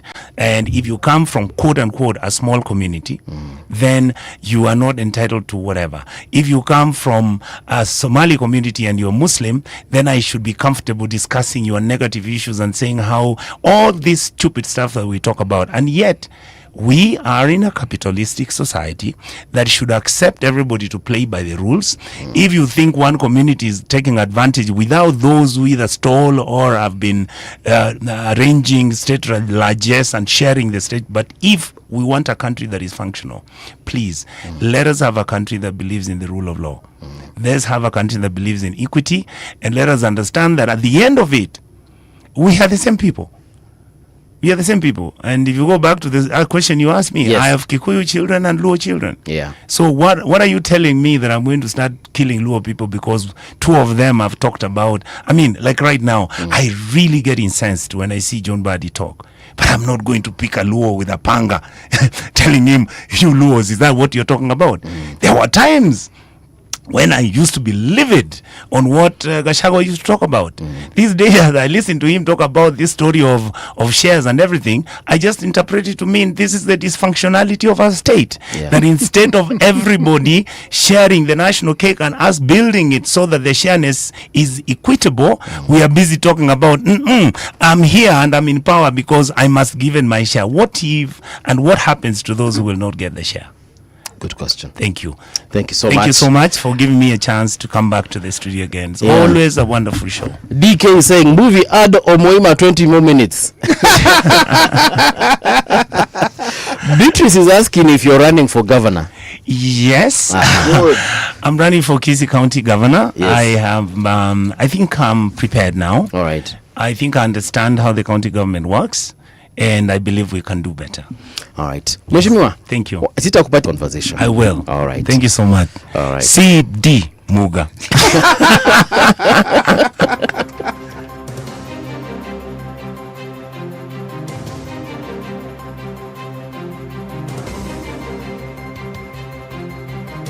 This is the Radio Generation News.